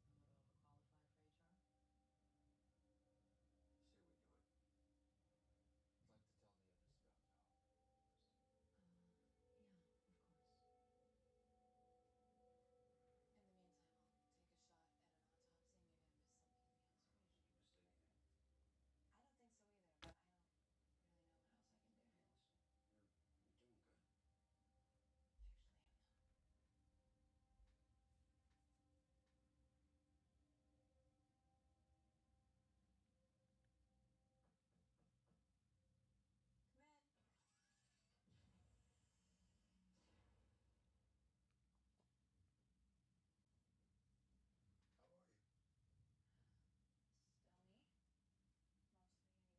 Mostly, anyway. I'm not too sure who you were talking about. Once I've changed completely, the Colonel will see me as a threat. Won't he? I think so. What will he do? Remove the threat. One way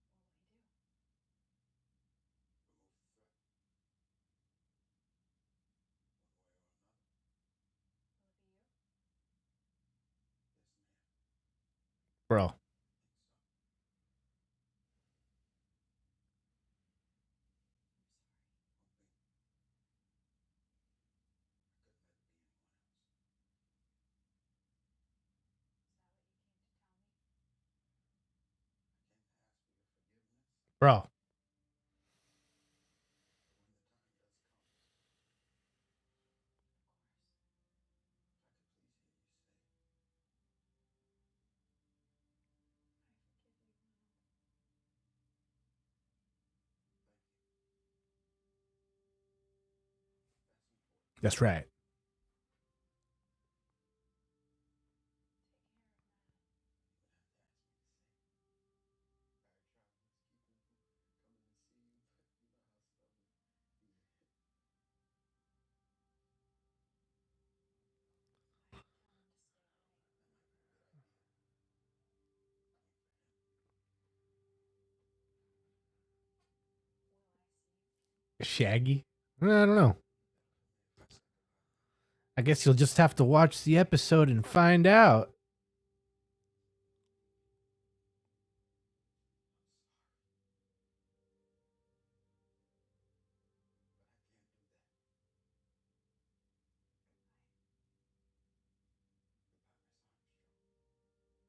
Miss Armstrong. Bro. Damn. I love you, Matt.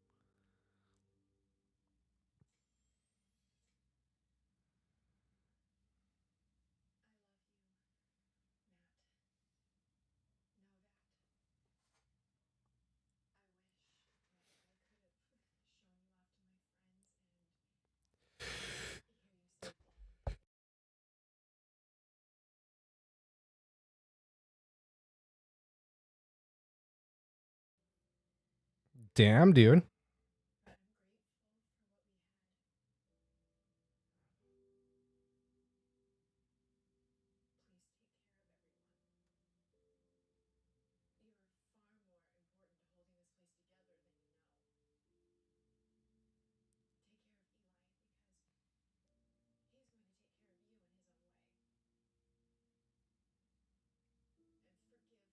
Ronald.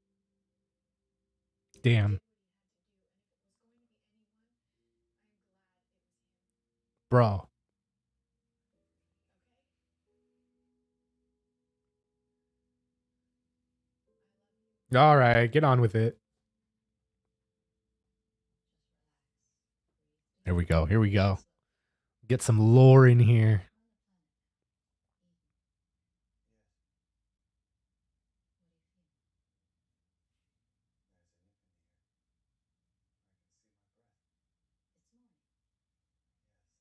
It's morning. Yes, the sun is out. Tell me what you see. The lake outside camp. It's beautiful. Val is here.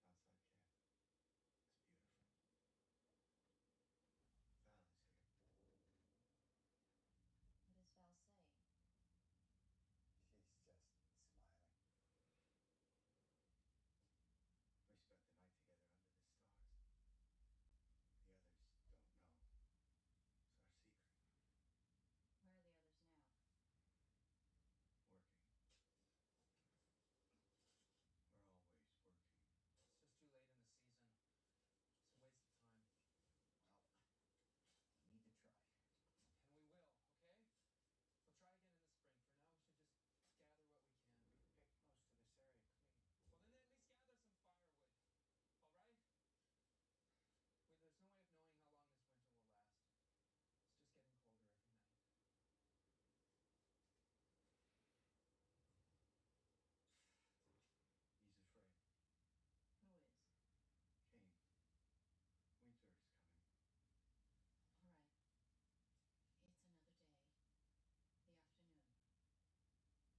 Bro. Bro. Bro.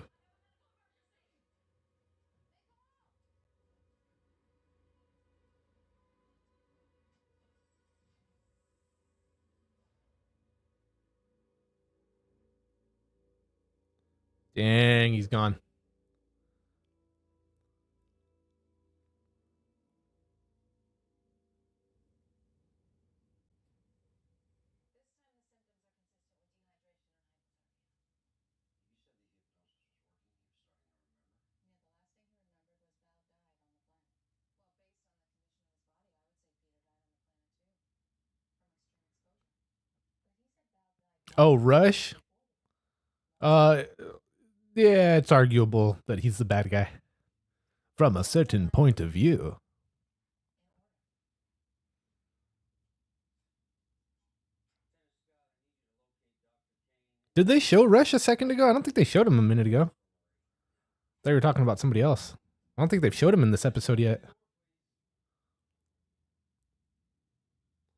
Yeah, at least not in the last 30 minutes. Bro. She's like us when we found her. Put her over here.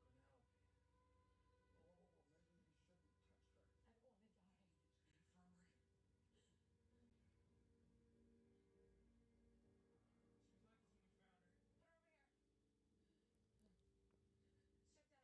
D-pod. All right. Go. Please. Help me. Bro. Hey. I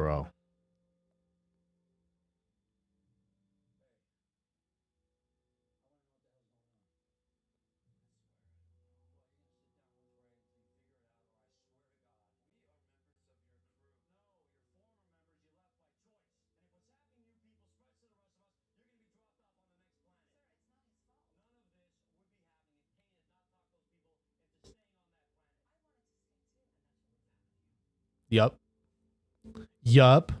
is young. Dr. Kane is your next volunteer.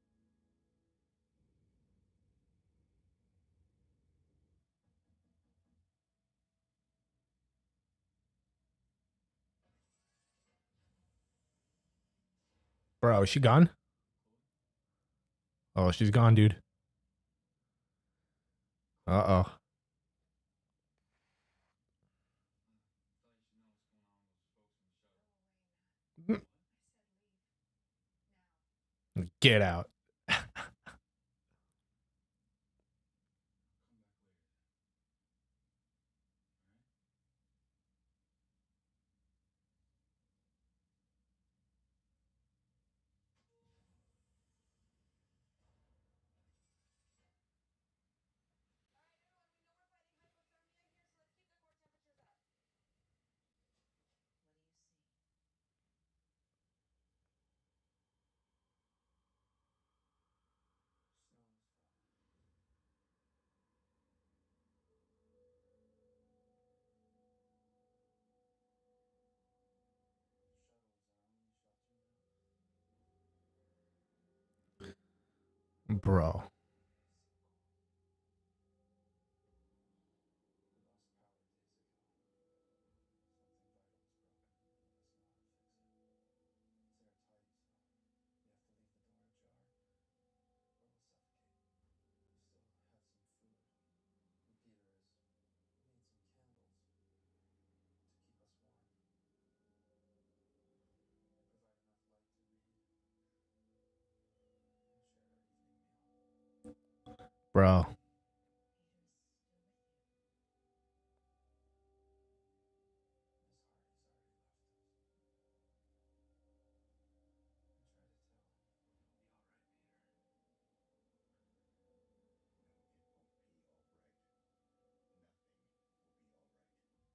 No, it won't be all right. Nothing will be all right. But by morning, he's gone. Okay,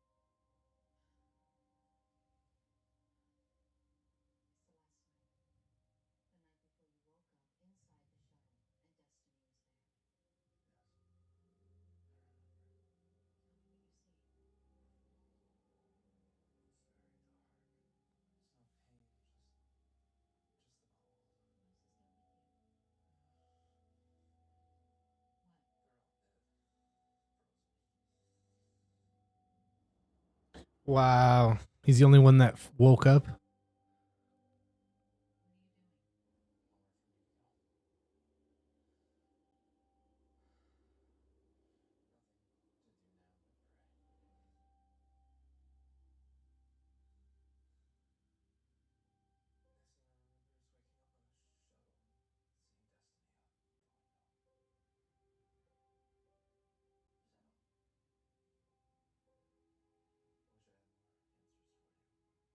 doing? Dang, dude.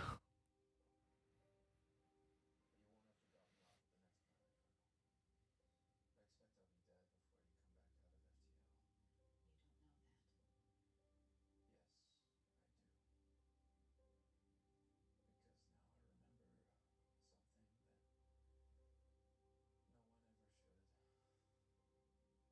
somebody did.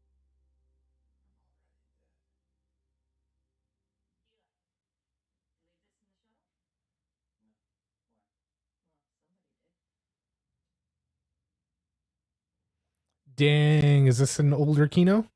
They all died in their sleep. With symptoms of severe exposure? Yeah, Bro. but I'm guessing whatever the aliens did to bring you back, it was only temporary. You're all just reverting back to the state they probably found you in. I'm sorry. I did everything I could think of. It's not your fault. How much time do I have left? Not much. May I be allowed to see the stars one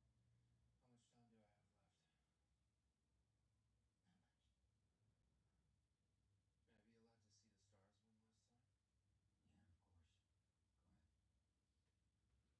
Go ahead. I would like very much not to be alone.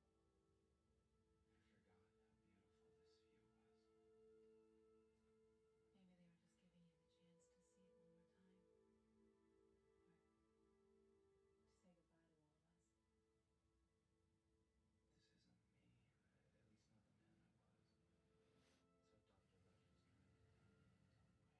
him.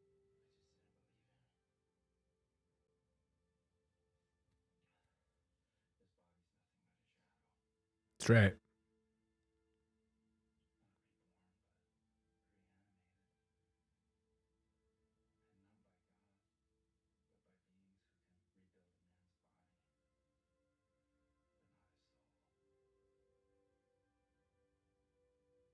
but by beings who can rebuild a man's body, but not his soul. Maybe that's what you and Colonel Young were sensing. Bro. I don't feel that way now. It's kind of you to say.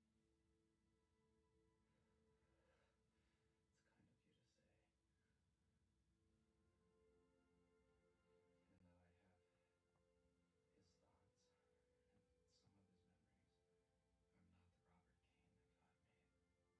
made. Yup. Damn. After all of this, you still believe. That is faith, TG. I believe that my soul has already moved on and is looking down even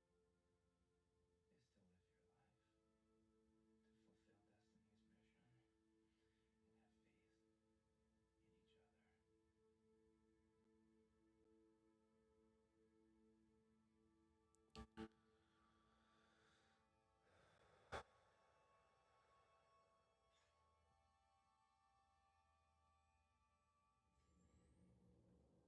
Bro. You have to believe with all of your heart that your daughter is in a better place. The greatest gift that you can give her and to all of us is to live your life, to fulfill destiny's mission, and have faith in each other. Bro. If anyone's listening, help us. Help us. Please.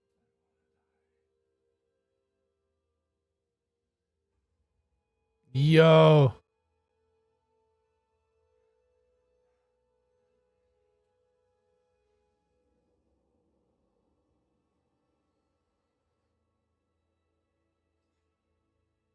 Bro. Hell yeah.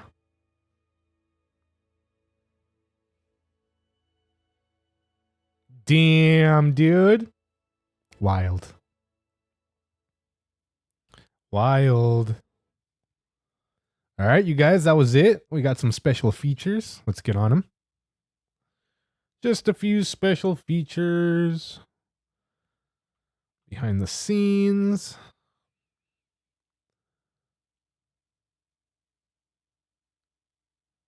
Huh.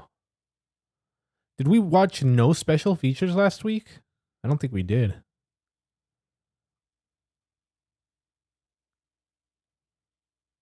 All right. Let's constructing Destiny play all. All right.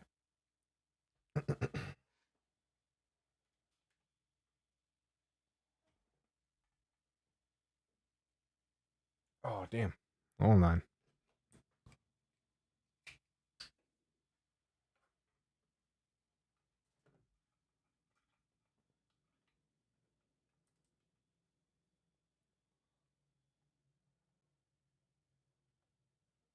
All right, here we go, you guys.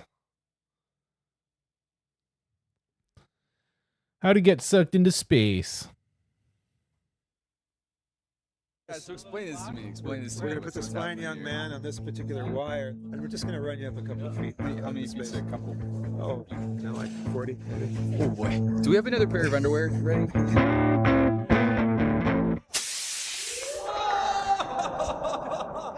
This is for episode Trial and Error, Andy Makita directing. Lieutenant Scott walks into the observation deck. There's mayhem going on. The piece of debris hits the window. It cracks, and Lieutenant Scott gets sucked out. Instead of him flying horizontally, as you've seen before, we're taking Brian and we're flying him vertically, directly up. We didn't have the actual room to do that on the set in stage 4, so we've had to build this particular rig here with this large green screen above us. Right now what we're doing is testing this ratchet with Brent Connolly, who's over there. Watch this. So we use a capstan winch right here to raise him up to his number 1 mark. Get him at a nice mark, his start mark, and we go from there.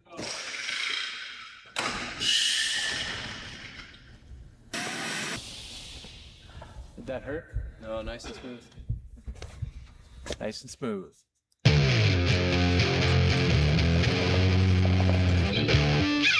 So this particular ratchet we're starting with Brian hanging right down with his face basically in lens, and we're shooting him away from us directly up to the ceiling.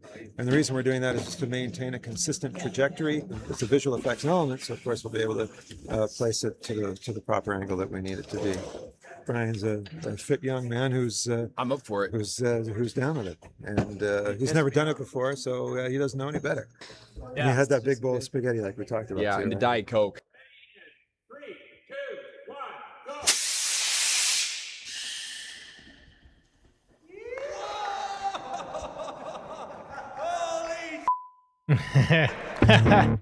go! Yeah, dude. I'm scared of heights, so that would wreck me.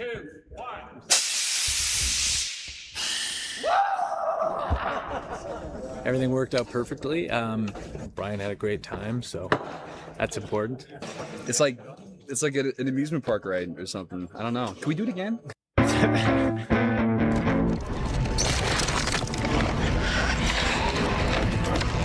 Bro. Scott, what's going on? Damn. Yup. Nice, nice, nice, nice. Damn, I guess we're gonna watch all the special features today, huh?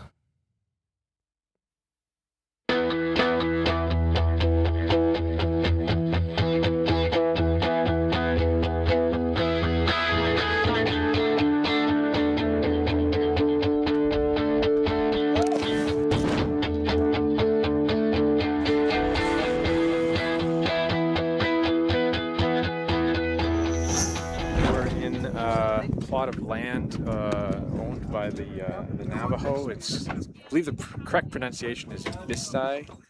Badlands. When we were down in New Mexico last year shooting in White Sands, Andy Makita did some scouting at some various other locations. We were looking at other ways to, get outside the usual locations that we shoot. He was like, we got to go back and shoot there. What he meant was, he wanted to go back and shoot there because he said it was such a cool location, and I, of course, stole it from him.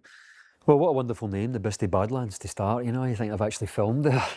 There is no one around. I mean, this is the thing. I think that does it as well. It's complete silence out there. There is quartz crystal lying scattered all over the ground. It's so untouched. I'd seen a lot of pictures and a lot of people going, oh, this place is going to blow your mind, and it did. It's really bizarre. It's not unlike anything I've ever seen. It's these bizarre shapes, as you'll see in the episode. Audiences are so sophisticated now, they're going to think we faked it. They're going to think, wow, look at the CG. I mean, there's no place on Earth that looks like that. There was a glacier here, and when the glacier pulled back, it left this really unusual sandstone formation in the background. There's some hoodoos back there. Well, Art Deck did a good job, don't you think, of building all these things that are called hoodoos? They almost look natural, don't they? Bro. It doubles as an alien planet. Of all the pictures that we could see about a planet, they go, yeah, except for that truck in the background. We just took a walk around this area called the Hoodoos, which is this crazy group of rock formations made millions of years ago, and it's so bizarre. It looks like if you had built that on a set, people wouldn't believe you. They'd be like, nah, get out of here. That's the worst looking set I've ever seen because it looks fake. That can't possibly be real. It's easy to play the reality because on a certain level, you're in it. I've never seen anything like this. These hoodoos, these sort of rock formations, that the rocks are so old that over millions and millions and millions of years, the wind has actually shaped them. From a certain So I'm point assuming of the view. rocks in my backyard one day will be hoodoos of their own. It's obviously rare on our planet, and to be able to come here and shoot something that is real and is going to play like a truly alien landscape is just fabulous. Wonderful drive out. There he is, to it. Dr. Rush. Farmington, where we were staying, not an awful lot of life, And as you get further and further into the wilderness, as it were, it goes to scrub goes to stands, goes to rock. And so you go in further and further into this world. I mean, I saw some cool things on the way. I saw the crater and I saw some amazing landscapes. But then when I came here, I still thought, don't oh think my God, Dr. this is Rush was on that amazing. It's like episode. an alien planet, which is, I guess, why we're shooting here. The amazing thing about the location is that there are areas, 100 yards, 200 yards, 300 yards in area that are distinctly different from each other within, a couple of football fields of actual land. We, quickly realized we could park our unit in one spot and then make moves, mini moves around to these different areas and get completely different looks out of it. I don't work nearly as hard as a lot of these guys do. I mean, the crew's the ones schlepping all the heavy stuff. I just kind of sit there and tell them where to go. Everybody thinks New Mexico, it's going to be hot, and of course it was 120 degrees in the desert in White Sands, but this is quite a bit further north and quite a bit higher in altitude. Yeah, I actually can't believe we're really shooting. We scouted back in February. There was snow here. It was freezing cold.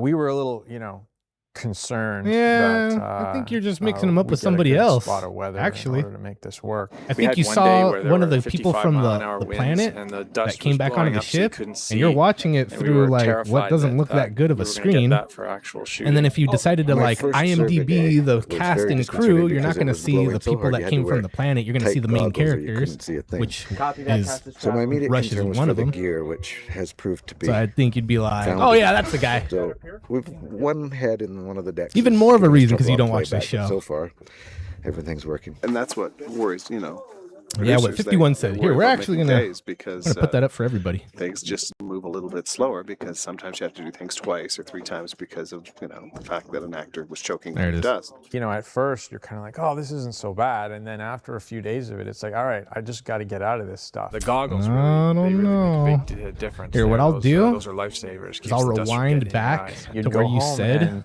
and was that guy? You'd shower for half an hour and you'd get out Let's see if and it's in on wipe the yourself screen. off with the towel, and there'd still be you know, dust and dirt everywhere. So it was a challenge to work in those conditions. If I was a poet, I would write a poem about how the wind makes men go mad. I can deal with sun, I can deal with rain, but I didn't know the effect that wind has on you. You know, the constant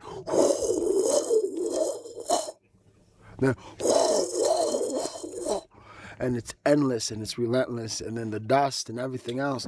But Guy that looks like on the other hand, Shaggy. you know, wind makes everybody's hair move and it looks cool. He's I the mean, only it's- one It without ain't a studio when that's a happening. clean My lips shave. are so like sunburned. They're like, I look like I'm There's wearing that lipstick. guy.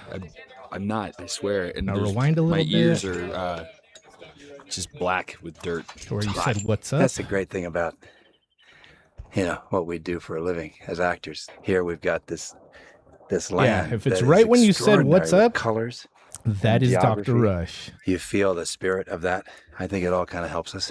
So you sit there and you kind of take all this in. It's a tremendous But where stimulus you for an actor, ask anything who that was guy kind of is? in my face in terms of the wind and the sand and all the rest Yeah, of they're it, already on the that's people. paradise for me. I love that. They're already on That the just people gives you that from extra wee the ship.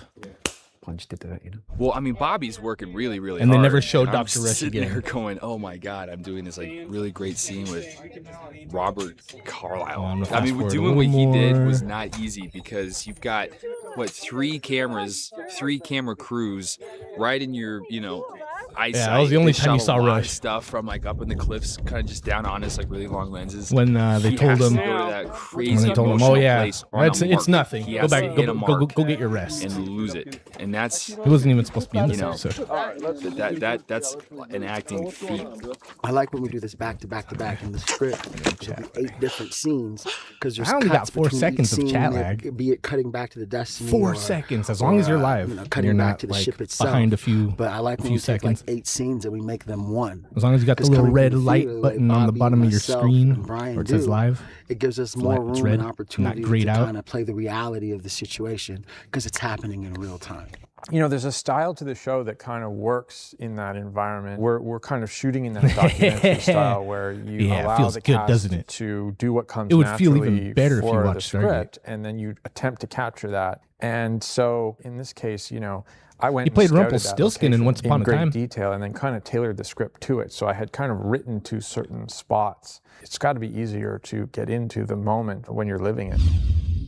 Yeah, buddy. Rush is arriving through the gate. He's chasing Simeon, and Park has been kidnapped by Simeon, and he put a Lucian Alliance mine on her back and set it so that Rush would be basically delayed in chasing him. It was kind of a diversion while he got away. He can't actually stop it from exploding, but as Volker helps him via the Kino, which is kind of watching the proceedings, he explains that he can remove the crystal that allows the bomb to sense its proximity to other people, which will allow him to take the bomb off her back and throw it Well, away. when you've been out of And water for a then, little while you know, and they you're die for thirsty, cover and the yeah, bomb dude. actually, Water, a little bit of still water's all explodes. So the right. explosion I'd rather have a we've soda. tested, and I Like asked for it to be a SG1, little bigger but than I'll in the have some test. water. I have a feeling it'll be a lot bigger. They said we got to do it. I've been again, out in the which is desert, good for us thirsty. 'cause we want to go bigger and more flames. So Take a it's gonna be couple fun. sips. On action. 40 Action quick is sips for to get me Bobby. through the next He's on couple the years. ground, so action, he's going to fake throwing the bomb. And he's going to grab Jen and take her to the ground. When he's taking her to the ground, special effects on that visual of her and him going into the ground are going to detonate the bomb. I maybe a little bit kinda older Shaggy. That's Shaggy after Scooby passes away, dude.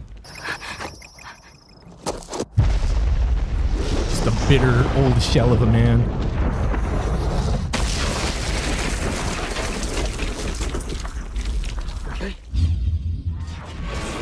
We had a scene here where Robert Nepper is climbing up this rock face behind us, and I was actually thinking while I was watching him climb up in the episode, like, damn, dude, is he gonna fall? He wanted no part of that. He just wanted to sort of free climb it. You know, as a kid, I played like this, you know. So people, are you okay? You're going to do it without a harness? You're going to do it without a rope? I'm like, yeah, come on, it's fine. Well, what happens is I have my rifle on, my gun, and I know exactly when that squib's going to go off. Take a break, look up there, and I get it. But I had to adjust my rifle, and just as I'm doing it, I thought, oh no. and the thing shoots right at my little finger, and then I have another couple steps to go. Oh my God, I got to get away from the gunfire. And they get another squib gets me on the foot, and I see blood going everywhere, and my adrenaline's rushing. I'm not acting. I'm just doing that. It's like, oh no, I think I just blew my finger off, bro, because I saw all the blood. Totally forgetting that it's a squib. And I'm thinking, just don't look at the finger, because I'm missing the end of my finger. Bro. I know I'm missing, because I saw all that blood go everywhere. And then I jumped to, like, 5 years from now. People are like, how'd you lose that finger? Oh, I was doing Stargate. And did it hurt? No, it did. I was more, adrenaline was pumping. I mean, I didn't really feel it. I saw a lot of blood, and then I looked and I was like, oh, it just shaved off the skin, and I was fine. Bro. I mean, I haven't died in a long time. This is like the death of all deaths, to be able to play. Scooby, bro. Yo. Can we talk about that? Shot the finale today. Robert Carlyle, a Russia's character, finally catches up with Simeon and manages to have him trampled by some alien buffalo, and then shoots him just for luck. We're going to put in CG alien buffaloes. We don't even really have a name for them yet. I'll make up something later. And they'll be coming towards him. At the end of the scene, they actually run him over.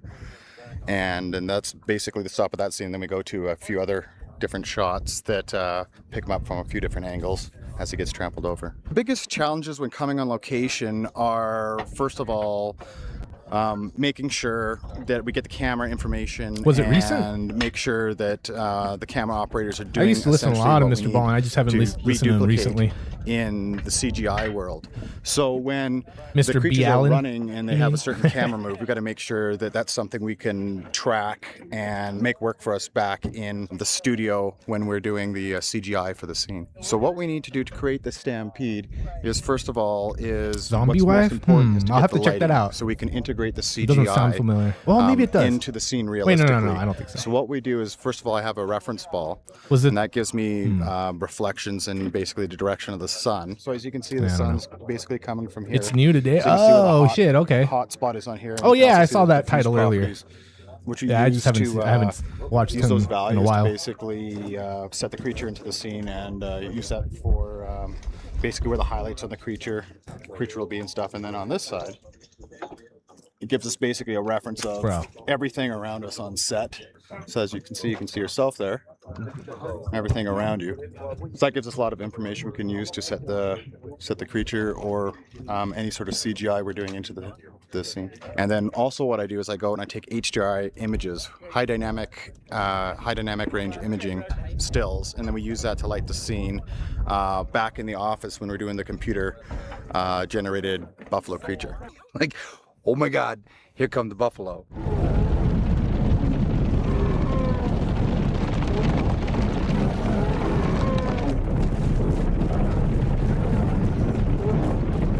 Bro. Wrecked.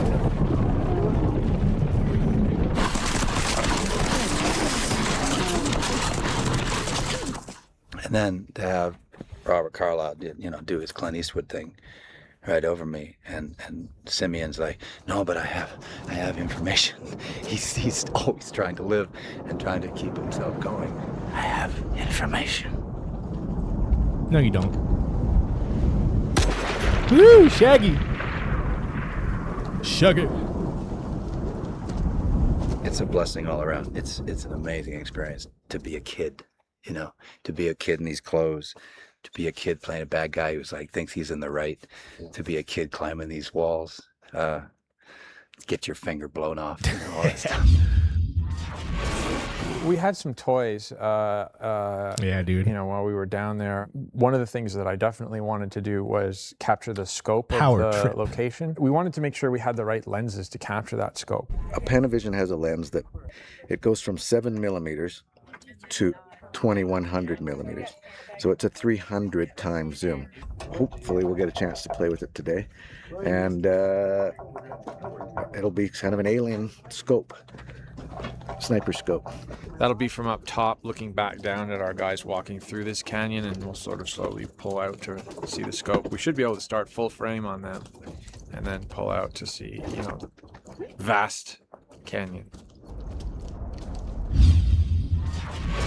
One of the other toys we had was high-speed HD camera called the Phantom, which is capable of capturing at 1,000 frames per second. Not even most film cameras can't even go that high. I've always owned my own high-speed 16mm camera that can go 500 frames a second, and that's fairly amazing in itself. The Phantom camera can run 1,050 frames per second. It's basically a big lump of RAM. It's real slow, so you know this is what you get. Yeah, that's probably too slow to even use it in a piece. So we had this sequence where Simeon sets a trap for James and her team, and they sort of walk right up to it, and then it goes off in their faces, basically. You know, explosions, fire in particular, look really good. You know, slowed down that much. I repeat, it is a trap!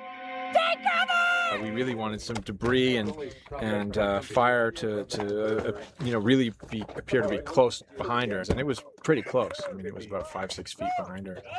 And we went and rolled the cannons that shot the debris and dust up. It actually enveloped her and completely surrounded her. It was a bit of a surprise to all of us, including her. The critical thing with the Phantom camera is you only have 4.5 seconds, which is tons of time, because an explosion won't take that long, but it's key in triggering the camera that's important. So to trigger it and get the event in that 4.5 seconds is critical.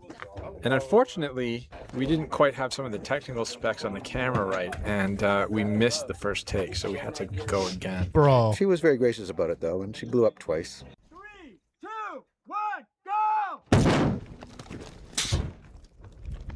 All right. It was so fun. Super cool.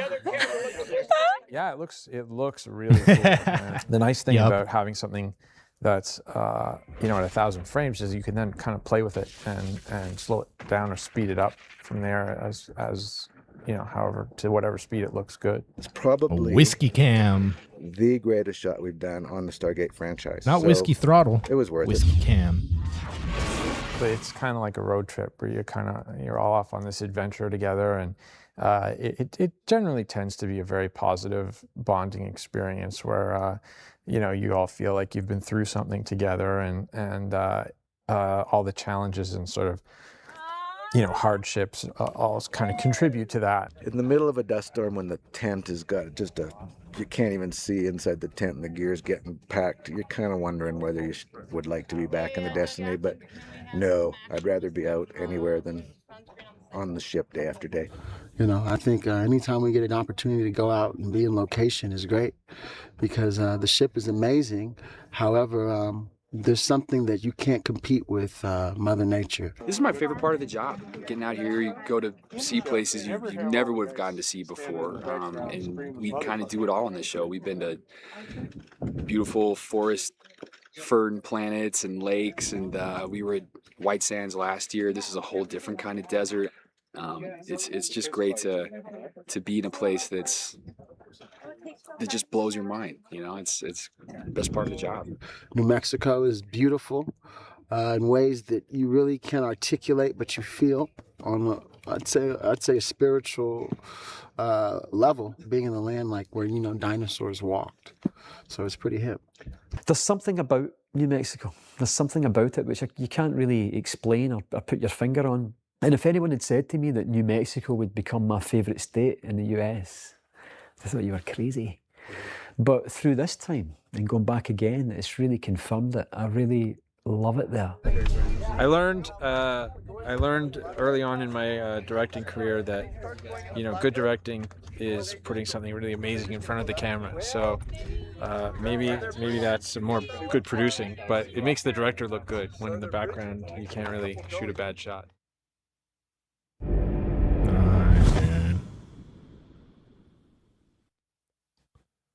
Let's see. We might have one more left before the other little ones. Yeah. Oh, no, it's all of those little ones. All right, here we go. Hi, I'm Patrick Gilmore, and this is Deconstructing Destiny.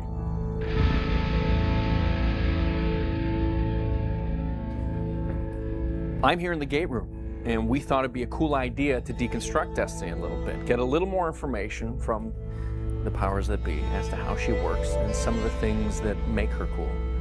I think a good place to start is how Destiny gets her power. This is what Destiny intended from the moment it entered the star system. Telling me you flew into the sun on purpose? Yes. Why? when Robert first pitched the idea of a ship that had been flying for thousands, if not hundreds of thousands of years, if not a million years. Yeah. I'm the science guy between the two of us, and I was going, how power, how does this happen?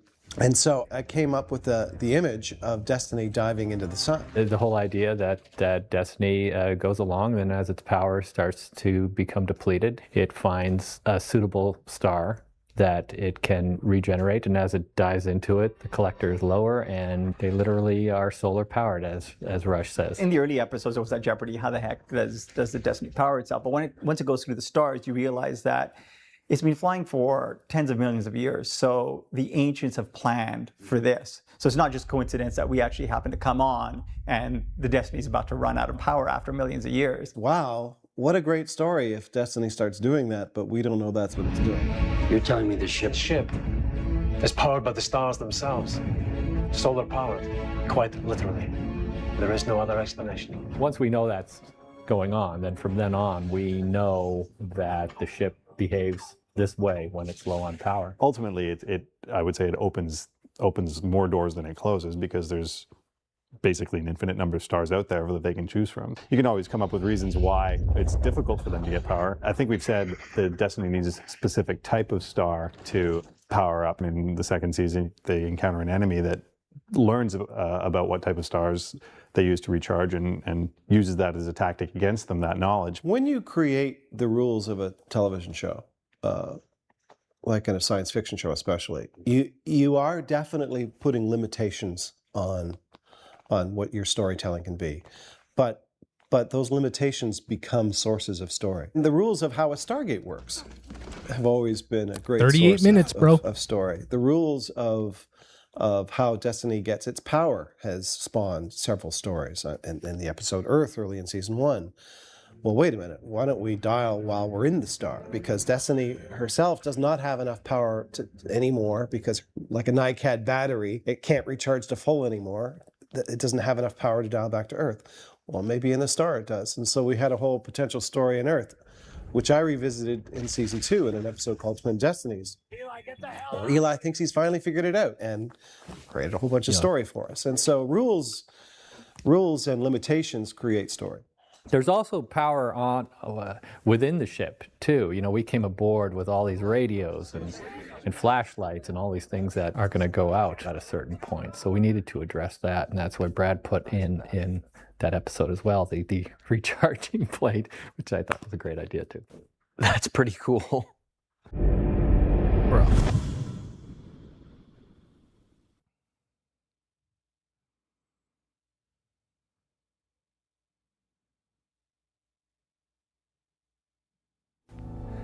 Hi, I'm Patrick Gilmore, and this is Deconstructing Destiny.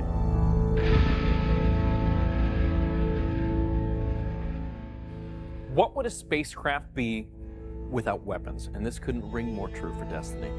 Destiny has double-barrel turrets all along the hull, numbering in the dozens, and they're able to fire rapidly and track fast-moving targets, which is never a bad thing when you're locked in a space battle. Now, on the underside of the hull is Destiny's main weapon, and when you need a little more punch, that may just be the ticket. I'm also a weapons expert. That's a true story. We knew that Destiny would have to have some kind of weapon system. Oh, there's for a long period of time, the ship is traveling through space unmanned, so it would need to be outfitted with some kind of weapon system.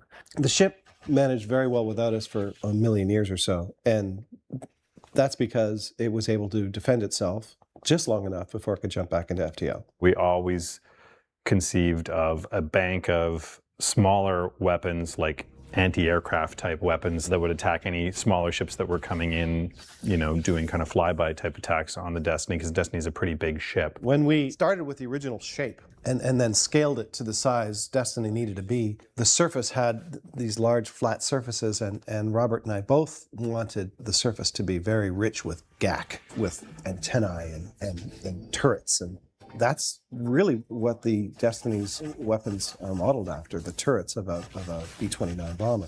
And then there's Destiny's main weapon, which we've always just called the main weapon. We didn't give it any kind of fancy name. We were always What should we call it? What should we call it? There was the main weapon and the forward weapon, but then we didn't want to call it the forward weapon because some of the small weapons are at the forward sections and they would be the forward weapons. So, and I think we finally settled on gun batteries and the main weapon. It is a larger version of the other weapon that just fires a big honking blast of energy in any direction we want. And it's the one that lowers, and that's the one that does the big damage when we really need to fire at huge ships or huge objects. Fire!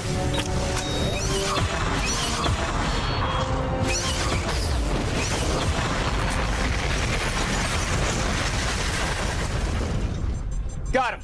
So it's a pretty simple concept. It's kind of like a battleship or something like that, where you've got the big gun, although battleships have multiple turrets, but you have the big gun and then you have the smaller guns that would attack the airplanes that are coming in. Because you're not going to aim your big giant gun at a small squadron of planes that are flying around and zipping in and out as they attack you. So we wanted to have that double capability of shooting smaller, more maneuverable targets with smaller guns, and then having a big weapon to hit something big, another big ship that's comparable in size to the Destiny. And one of the interesting things about, as we get into season 2, is the fact that we're beginning to discover more about the ship. We're beginning to discover not only rooms, I think, when we discovered the bridge very early on. We have tried to make sure that we continue to discover new compartments on the Destiny all the way through both seasons. Could we find a compartment that has a giant thing in it that we can launch that becomes its own weapon? But something that's tied into the main systems, I think we've discovered those weapons. Yup.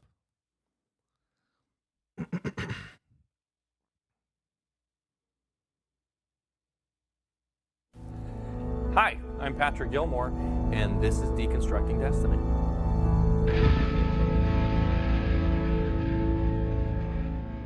We've all heard the term, the best offense is a good defense.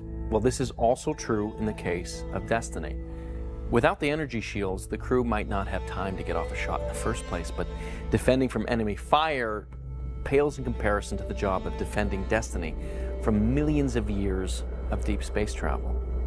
It's pretty easy to understand that without those shields, Destiny would never have made it this far. Yes! What are we so happy about? We're gonna live, Eli. What about the turbulence and the heat and the death? No, all of that would have happened by now. The shield is protecting us. But you said we were out of power. I was absolutely certain of that. And I've never been more pleased to be wrong in all my life. Well, it's tricky. The shield is the one area that's tricky. Yes, Destiny has shields that protect it as it's traveling through space from all kinds of space debris and possible alien attacks and whatever. Those shields during alien attacks need to be diminished so that we can do shields to 20%. We need to jump. We need to jump. But yet at the same time, these are shields strong enough to protect us while we're diving into a star. That is extremely powerful. Gravitational forces, heat, radiation. These things are going on in a star that make those shields incredibly powerful. But that's what the shields are best at. It's already demonstrated that it is not all powerful. There's holes all through the damn thing. The shields are not perfect.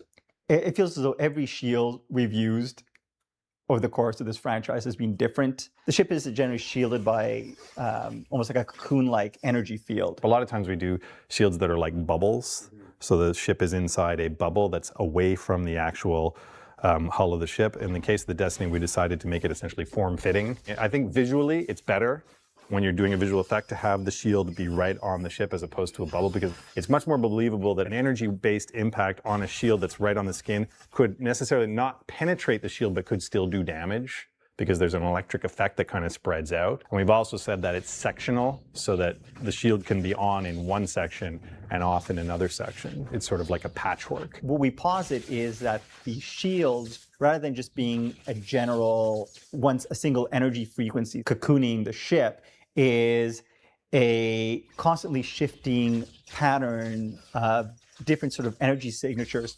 What makes the shield vulnerable is when they are taxed, either be it from pulsar radiation or blast from alien weapons. They are weaker at other aspects of the electromagnetic spectrum. So while we can dive into a star and recharge, if we're under attack, even though they're incredibly powerful, they will lose strength eventually. If you know specifically what the energy signature of the attack is, you will be able to calibrate the shields to match that particular frequencies. I think they liken it to playing rock, paper, scissors. The energy signature of the weapons is a fairly limited range. We can target specifically for it. Oh shit, you guys, write that down. Destiny's normal randomized shield Write pattern. that And paper covers down. rock every time. This will go The problem down is in that if you're, history if something goes wrong and you're expecting scissors as the first and you throw nice rock thing and that I've they heard come Francois with say paper, about then Stargate. you're Anything. screwed.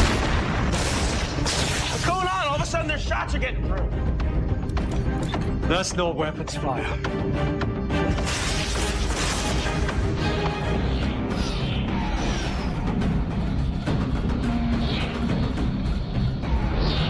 It's the drones.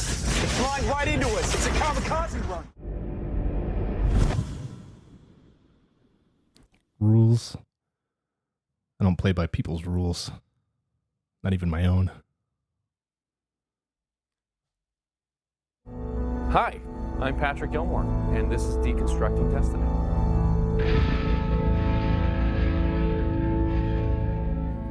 As you know, I'm an expert on all things Destiny, especially her engines, but I'm a hands-on guy, and the writers could probably explain things a little more clearly. You know, not better, just, I think, clearer. Launched hundreds of thousands of years ago. Faster than light. Yet not through hyperspace. Who knows how far it's traveled? Well, it's the History in the eternal making. struggle of a science fiction writer is the detail of the science. Brad and Paul Mully are very good at making sure that at least it's possible. Atlantis was a Under the current ripoff of understanding Warhammer of model? physics, nothing can go faster than the speed of light, because at that point it requires infinite energy, and the ship reaches infinite mass, which is bad. An FTL drive just means a machine that can make a ship break the laws of physics and go faster than light. And it's been around in science fiction as that acronym for years and years and years and years. When the ancients designed the ship, they were FTL capable, but they didn't have the type of hyperdrive engines that we see later in contemporary ships. In SG-1 and Atlantis, the faster than light travel is done through hyperspace, which is a whole different way of traveling. Brad and Rob wanted to create an environment that was not as easy as it was for the ancients down the line. It's sort of the faster than light 1.0 to hyperspace is 2.0. It's not quite as fast as hyperspace. It's not quite as efficient. This ship was supposed to be older than all the other ships that we've ever encountered. So there had to be reasons why this was not the state of the art now. It takes a considerable period of time to start up, and once engaged, it has to be engaged for a certain amount of time as well. You can't take a short jump. The first season, when we had no control of the ship, we just had to go along for the ride. There was the countdown clock telling us 10 hours or 6 hours or however many hours we had before we jumped back into FTL. Once we got control of the ship, there have been several instances where it would be really nice. We drop out of FTL, we're attacked by an alien race, we need to jump back into FTL. Well, we can't, because we have to wait a certain amount of time before we can do that. That just makes for heightened jeopardy, better storytelling, I think. Does this mean you fix the ship? They wanted to create a whole different look for it, too. I remember when we were first starting off, sitting down with Mark Zavella and saying, this can't look like the hyperspace of SG-1 and Atlantis. It has to look different. Whereas the hyperspace in those shows was this kind of tunnel, psychedelic tunnel that you were traveling down. Hyperspace was kind of cool, but we didn't want to show Destiny sailing through hyperspace. It's kind of unattractive. I wanted there to be a sense of a ship at sea, a sense of color and Let me see what a Thunderhawk looks like, and I'll tell you if it was in the show, Destiny, which and show it it's was created in. in the faster than light effect. This was more like just plowing through water. You see stars streaking by, but you also just sort of see this FTL wave going through and creating those those waves and the ripples. Which, it's kind of like cool. whatchamacallit, Prometheus. It looks like the Prometheus from SG-1 season 5? 6? 5? X303. Hi, I'm Patrick Gilmore, and this is Deconstructing Destiny.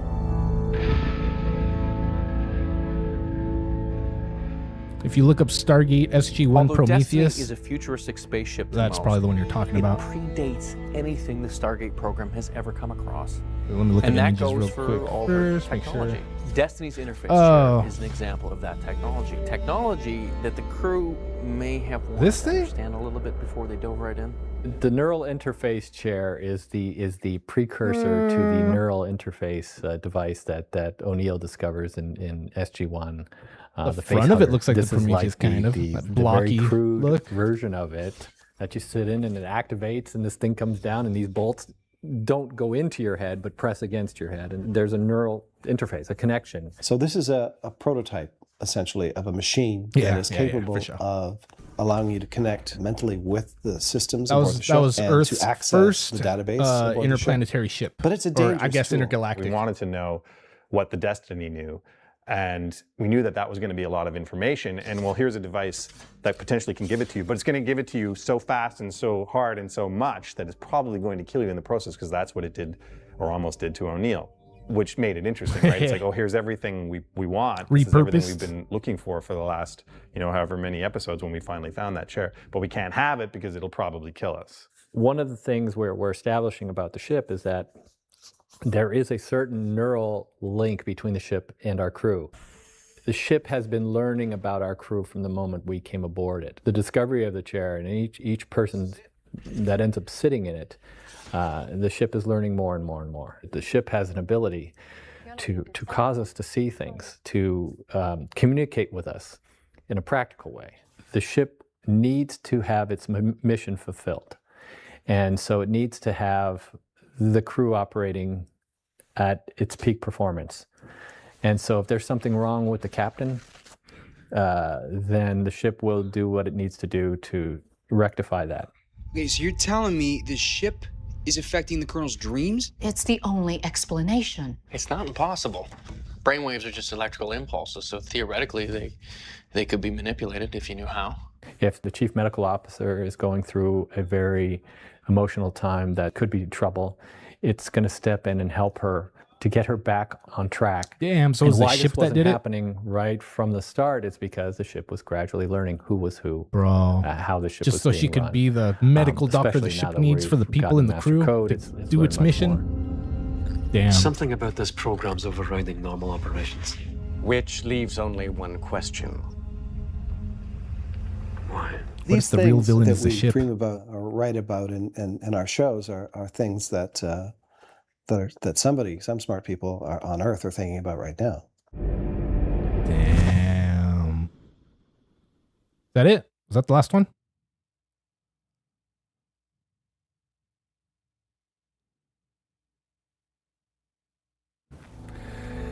Hi, I'm Patrick Gilmore, and this is Deconstructing Destiny.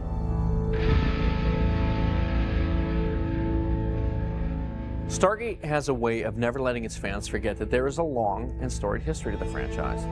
Sometimes an old member of the team drops by to keep the new guys honest, or sometimes it's a piece of technology that reminds us of how the franchise is interconnected. The communication stones. They're a perfect example of that. And on Stargate Universe, they offer an important link from the halls of Destiny to the happenings back I on miss Earth. Frasier. I could be using the stones right now. This might not even be me. You don't know. Bro. In this case, are 5 ancient communication stones. They work over vast distances in real time. It's good to talk to people on Earth. Yes. When Rob and I were spinning the notion of SGU as a series, we didn't want to completely be separated from Earth. One of the elements of Stargate that fans like is its connectedness to the here and now and to the people on the here and now. And the only way to remember that is to occasionally have visitors or to visit Earth. I remember the moment where Robert and I were saying, well, the only way we're going to be able to do this is like the stones.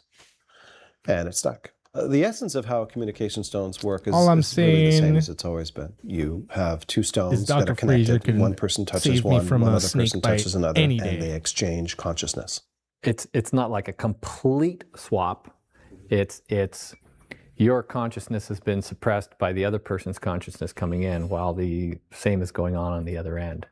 So there is a a physiological connection to it as well. When they go back to Earth, they can't feel, for instance, their sense of taste is somehow dull. Their sensations are somewhat dulled. So it's not quite the perfect experience. Something is not right. You're back with your loved one, but you're in someone else's body, and nothing seems to, even the connections you make, you hug someone, it's just not quite right. There's also a kind of poignancy to that too, because you're there, but you're not really there. So you get to be there, but how separated you are is also brought home to you at the same time. When someone uses the communication stones, we have to be able to show that. When Eli goes back to visit his mom, she's not seeing Eli, she's seeing a soldier. To do the transition, to show who is there, we do it either, you can see the real person in either a direct point of view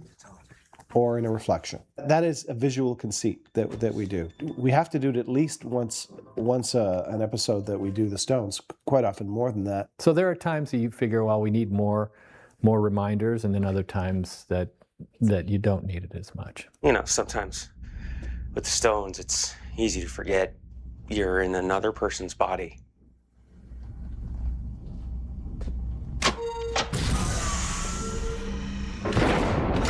You're in my chick's body and you're making out with this other dude, bro. The fuck? Well, the biggest thing that can go wrong with the stones is if one of you is killed while you're switched, presumably both die. Or do they? Well, actually, we find out later on that they're only mostly dead. Well, that's been debated back and forth. I mean, we talked about that since the stones were introduced. What would happen if somebody died? Yep. I Back in always kind of SG1. thought that they would, but we never Val and really Daniel specifically to the said Ori that planet. would be the case until season 2 of Universe, where we actually see it happen. We've had people on Stone Duty around the clock for days now. Why didn't any of them connect with Gannon? Well, perhaps because Chloe was the only one to fall asleep. Her consciousness relaxed just enough to allow an opening for a connection. Well, I don't know, Colonel. It's just conjecture at this point. I mean, even when it happens, though, it happens to somebody, the body that's on Earth that dies as a consequence of the death on the Destiny is a disabled body. Like, this is a woman who's a paraplegic, she's in a wheelchair, and so in a subsequent episode, another scientist makes an argument that may have just been because she was in a weakened state, and that a healthy person maybe would survive that, and we never really say one way or another. So it's still, I guess, still open to debate, I guess. I hope that made things a little clearer for you, because it did for me. I don't know. All right. I think that was the last one. That was pretty good, you guys. Let's just wait and see, though. Hi, Oh, damn. I'm Patrick Gilmore, and this is Deconstruction. I guess not. Bonus party. When you think sci-fi icon, a ship's bridge might be the first thing that comes to mind. And in season 2, Destiny opens up a little more for the crew with the discovery of her bridge. And it's a truly iconic looking bridge at that. Who again? No, she's cute, dude. Who again?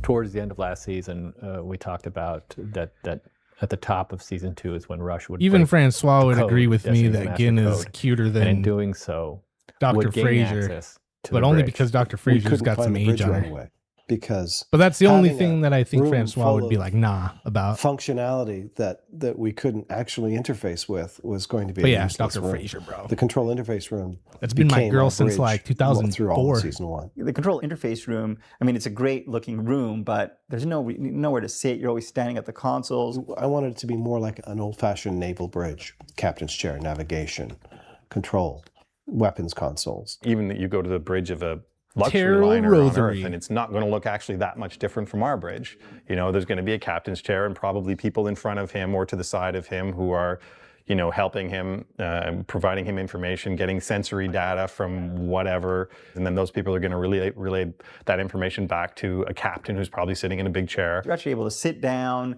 It actually is more in keeping with, I guess, the look of a spaceship, a command center of a spaceship. A ship like this has got to have a pretty spectacular bridge, and we always knew that we would eventually find it. That had to be pretty cool. We had raised the bar so bloody high in terms of how the ship looked. The bridge had to be amazing. This was a very big, shiny, expensive set. At that point, we realized that where are we going to put the bridge?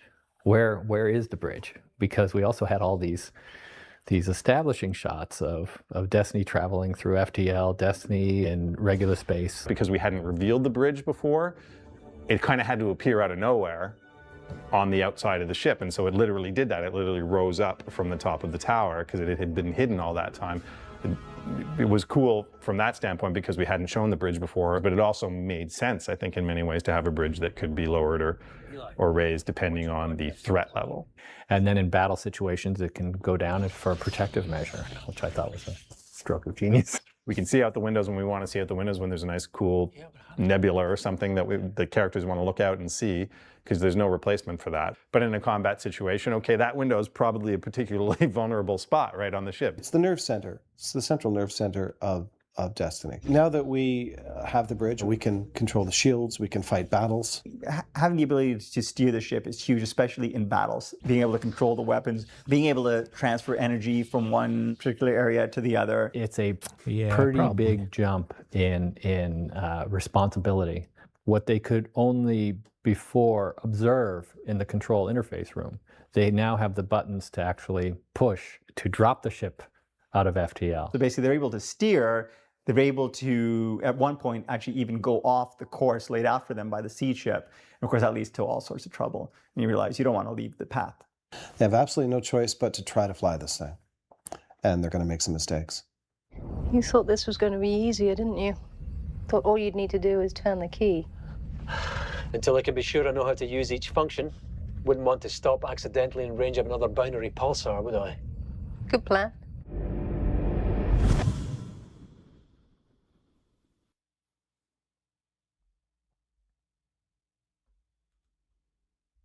There it is. There it was. Oh, all right, you guys. Well, that was the Wednesday night Stargate watch party. Not that one.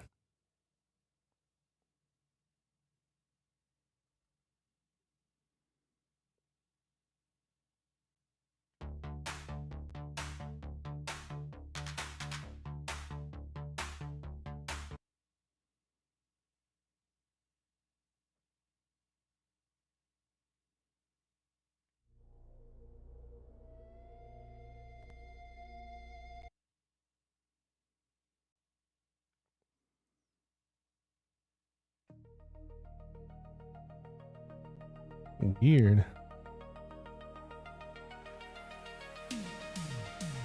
All right. Oh, let's see. You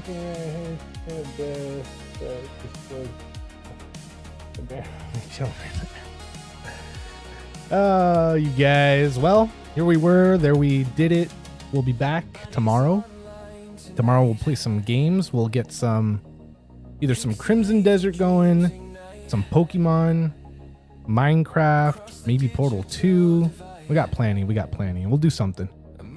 Friday, we got a movie. Not too sure which movie, but you'll see. You'll see. And then Saturday, you guys, I'll probably be back again for something. Either some watch parties, some games, or both. Sunday, nothing. Family time for Sunday. Wait. Yeah. Family time Sunday, but Saturday might differ a little bit, actually. But Monday for sure, we'll be back with our anime cartoon Toonami watch party. Monday, we'll catch another episode of, if they have a new episode of Fist of the North Star. We already finished Country Bumpkin to Master Swordsman, so we might look into something else. 51 mentioned something about a cartoon. What was it, 51?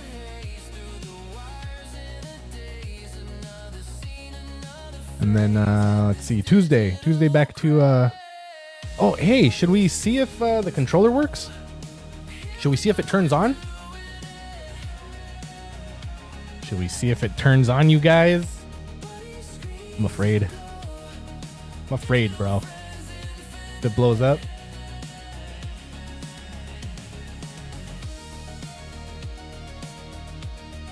Yo. It's on. Do the joysticks work though? Woo! Look at that.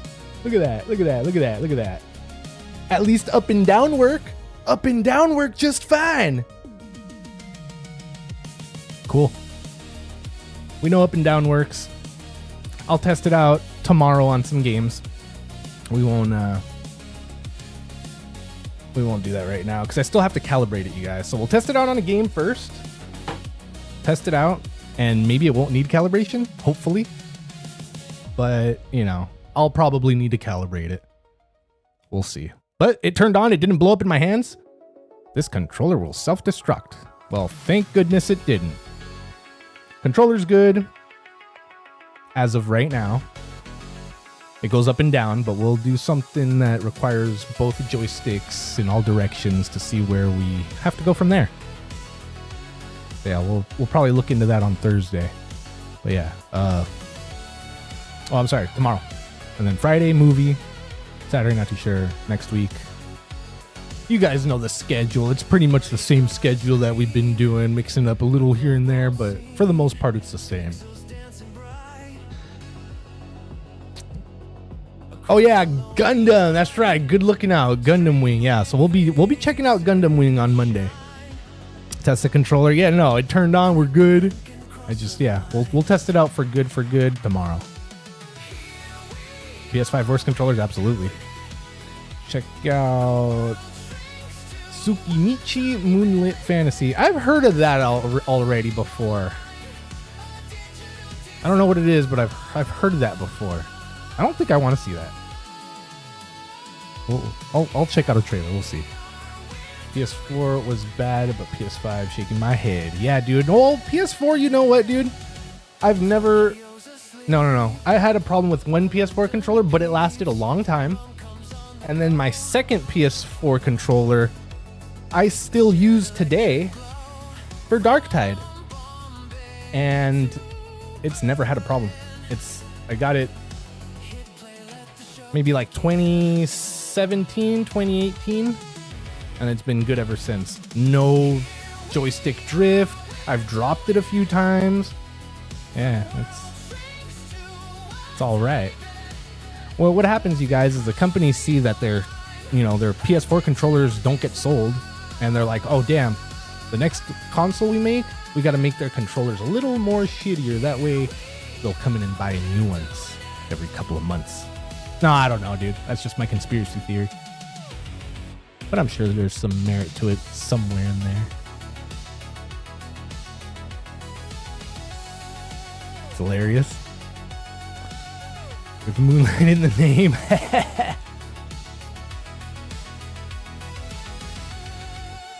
All right, you guys. Well, here we were, there we did. We'll be back before you know it. Thank you guys for being here, for hanging out, for chilling. Everybody that joined in the watch party. Lurkers, bots, chatters, viewers, buddies. I appreciate you all. We'll be back before you know it. And I will catch you guys here on the next one. Peace.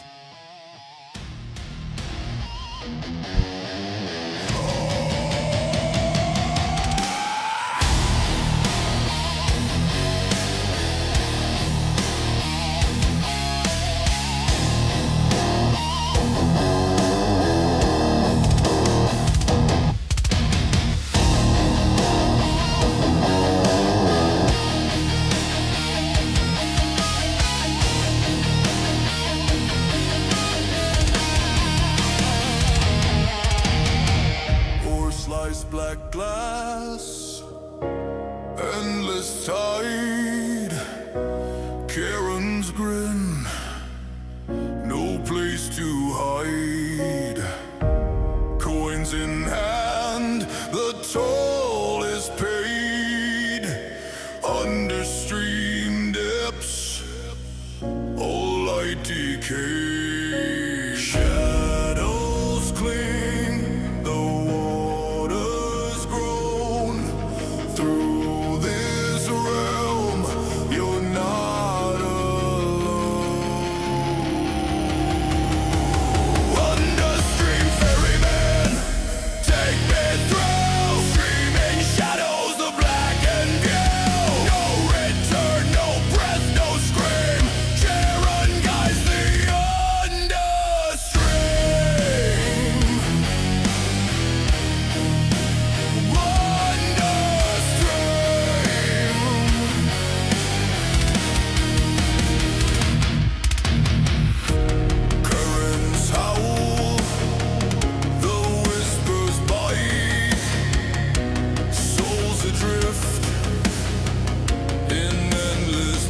go.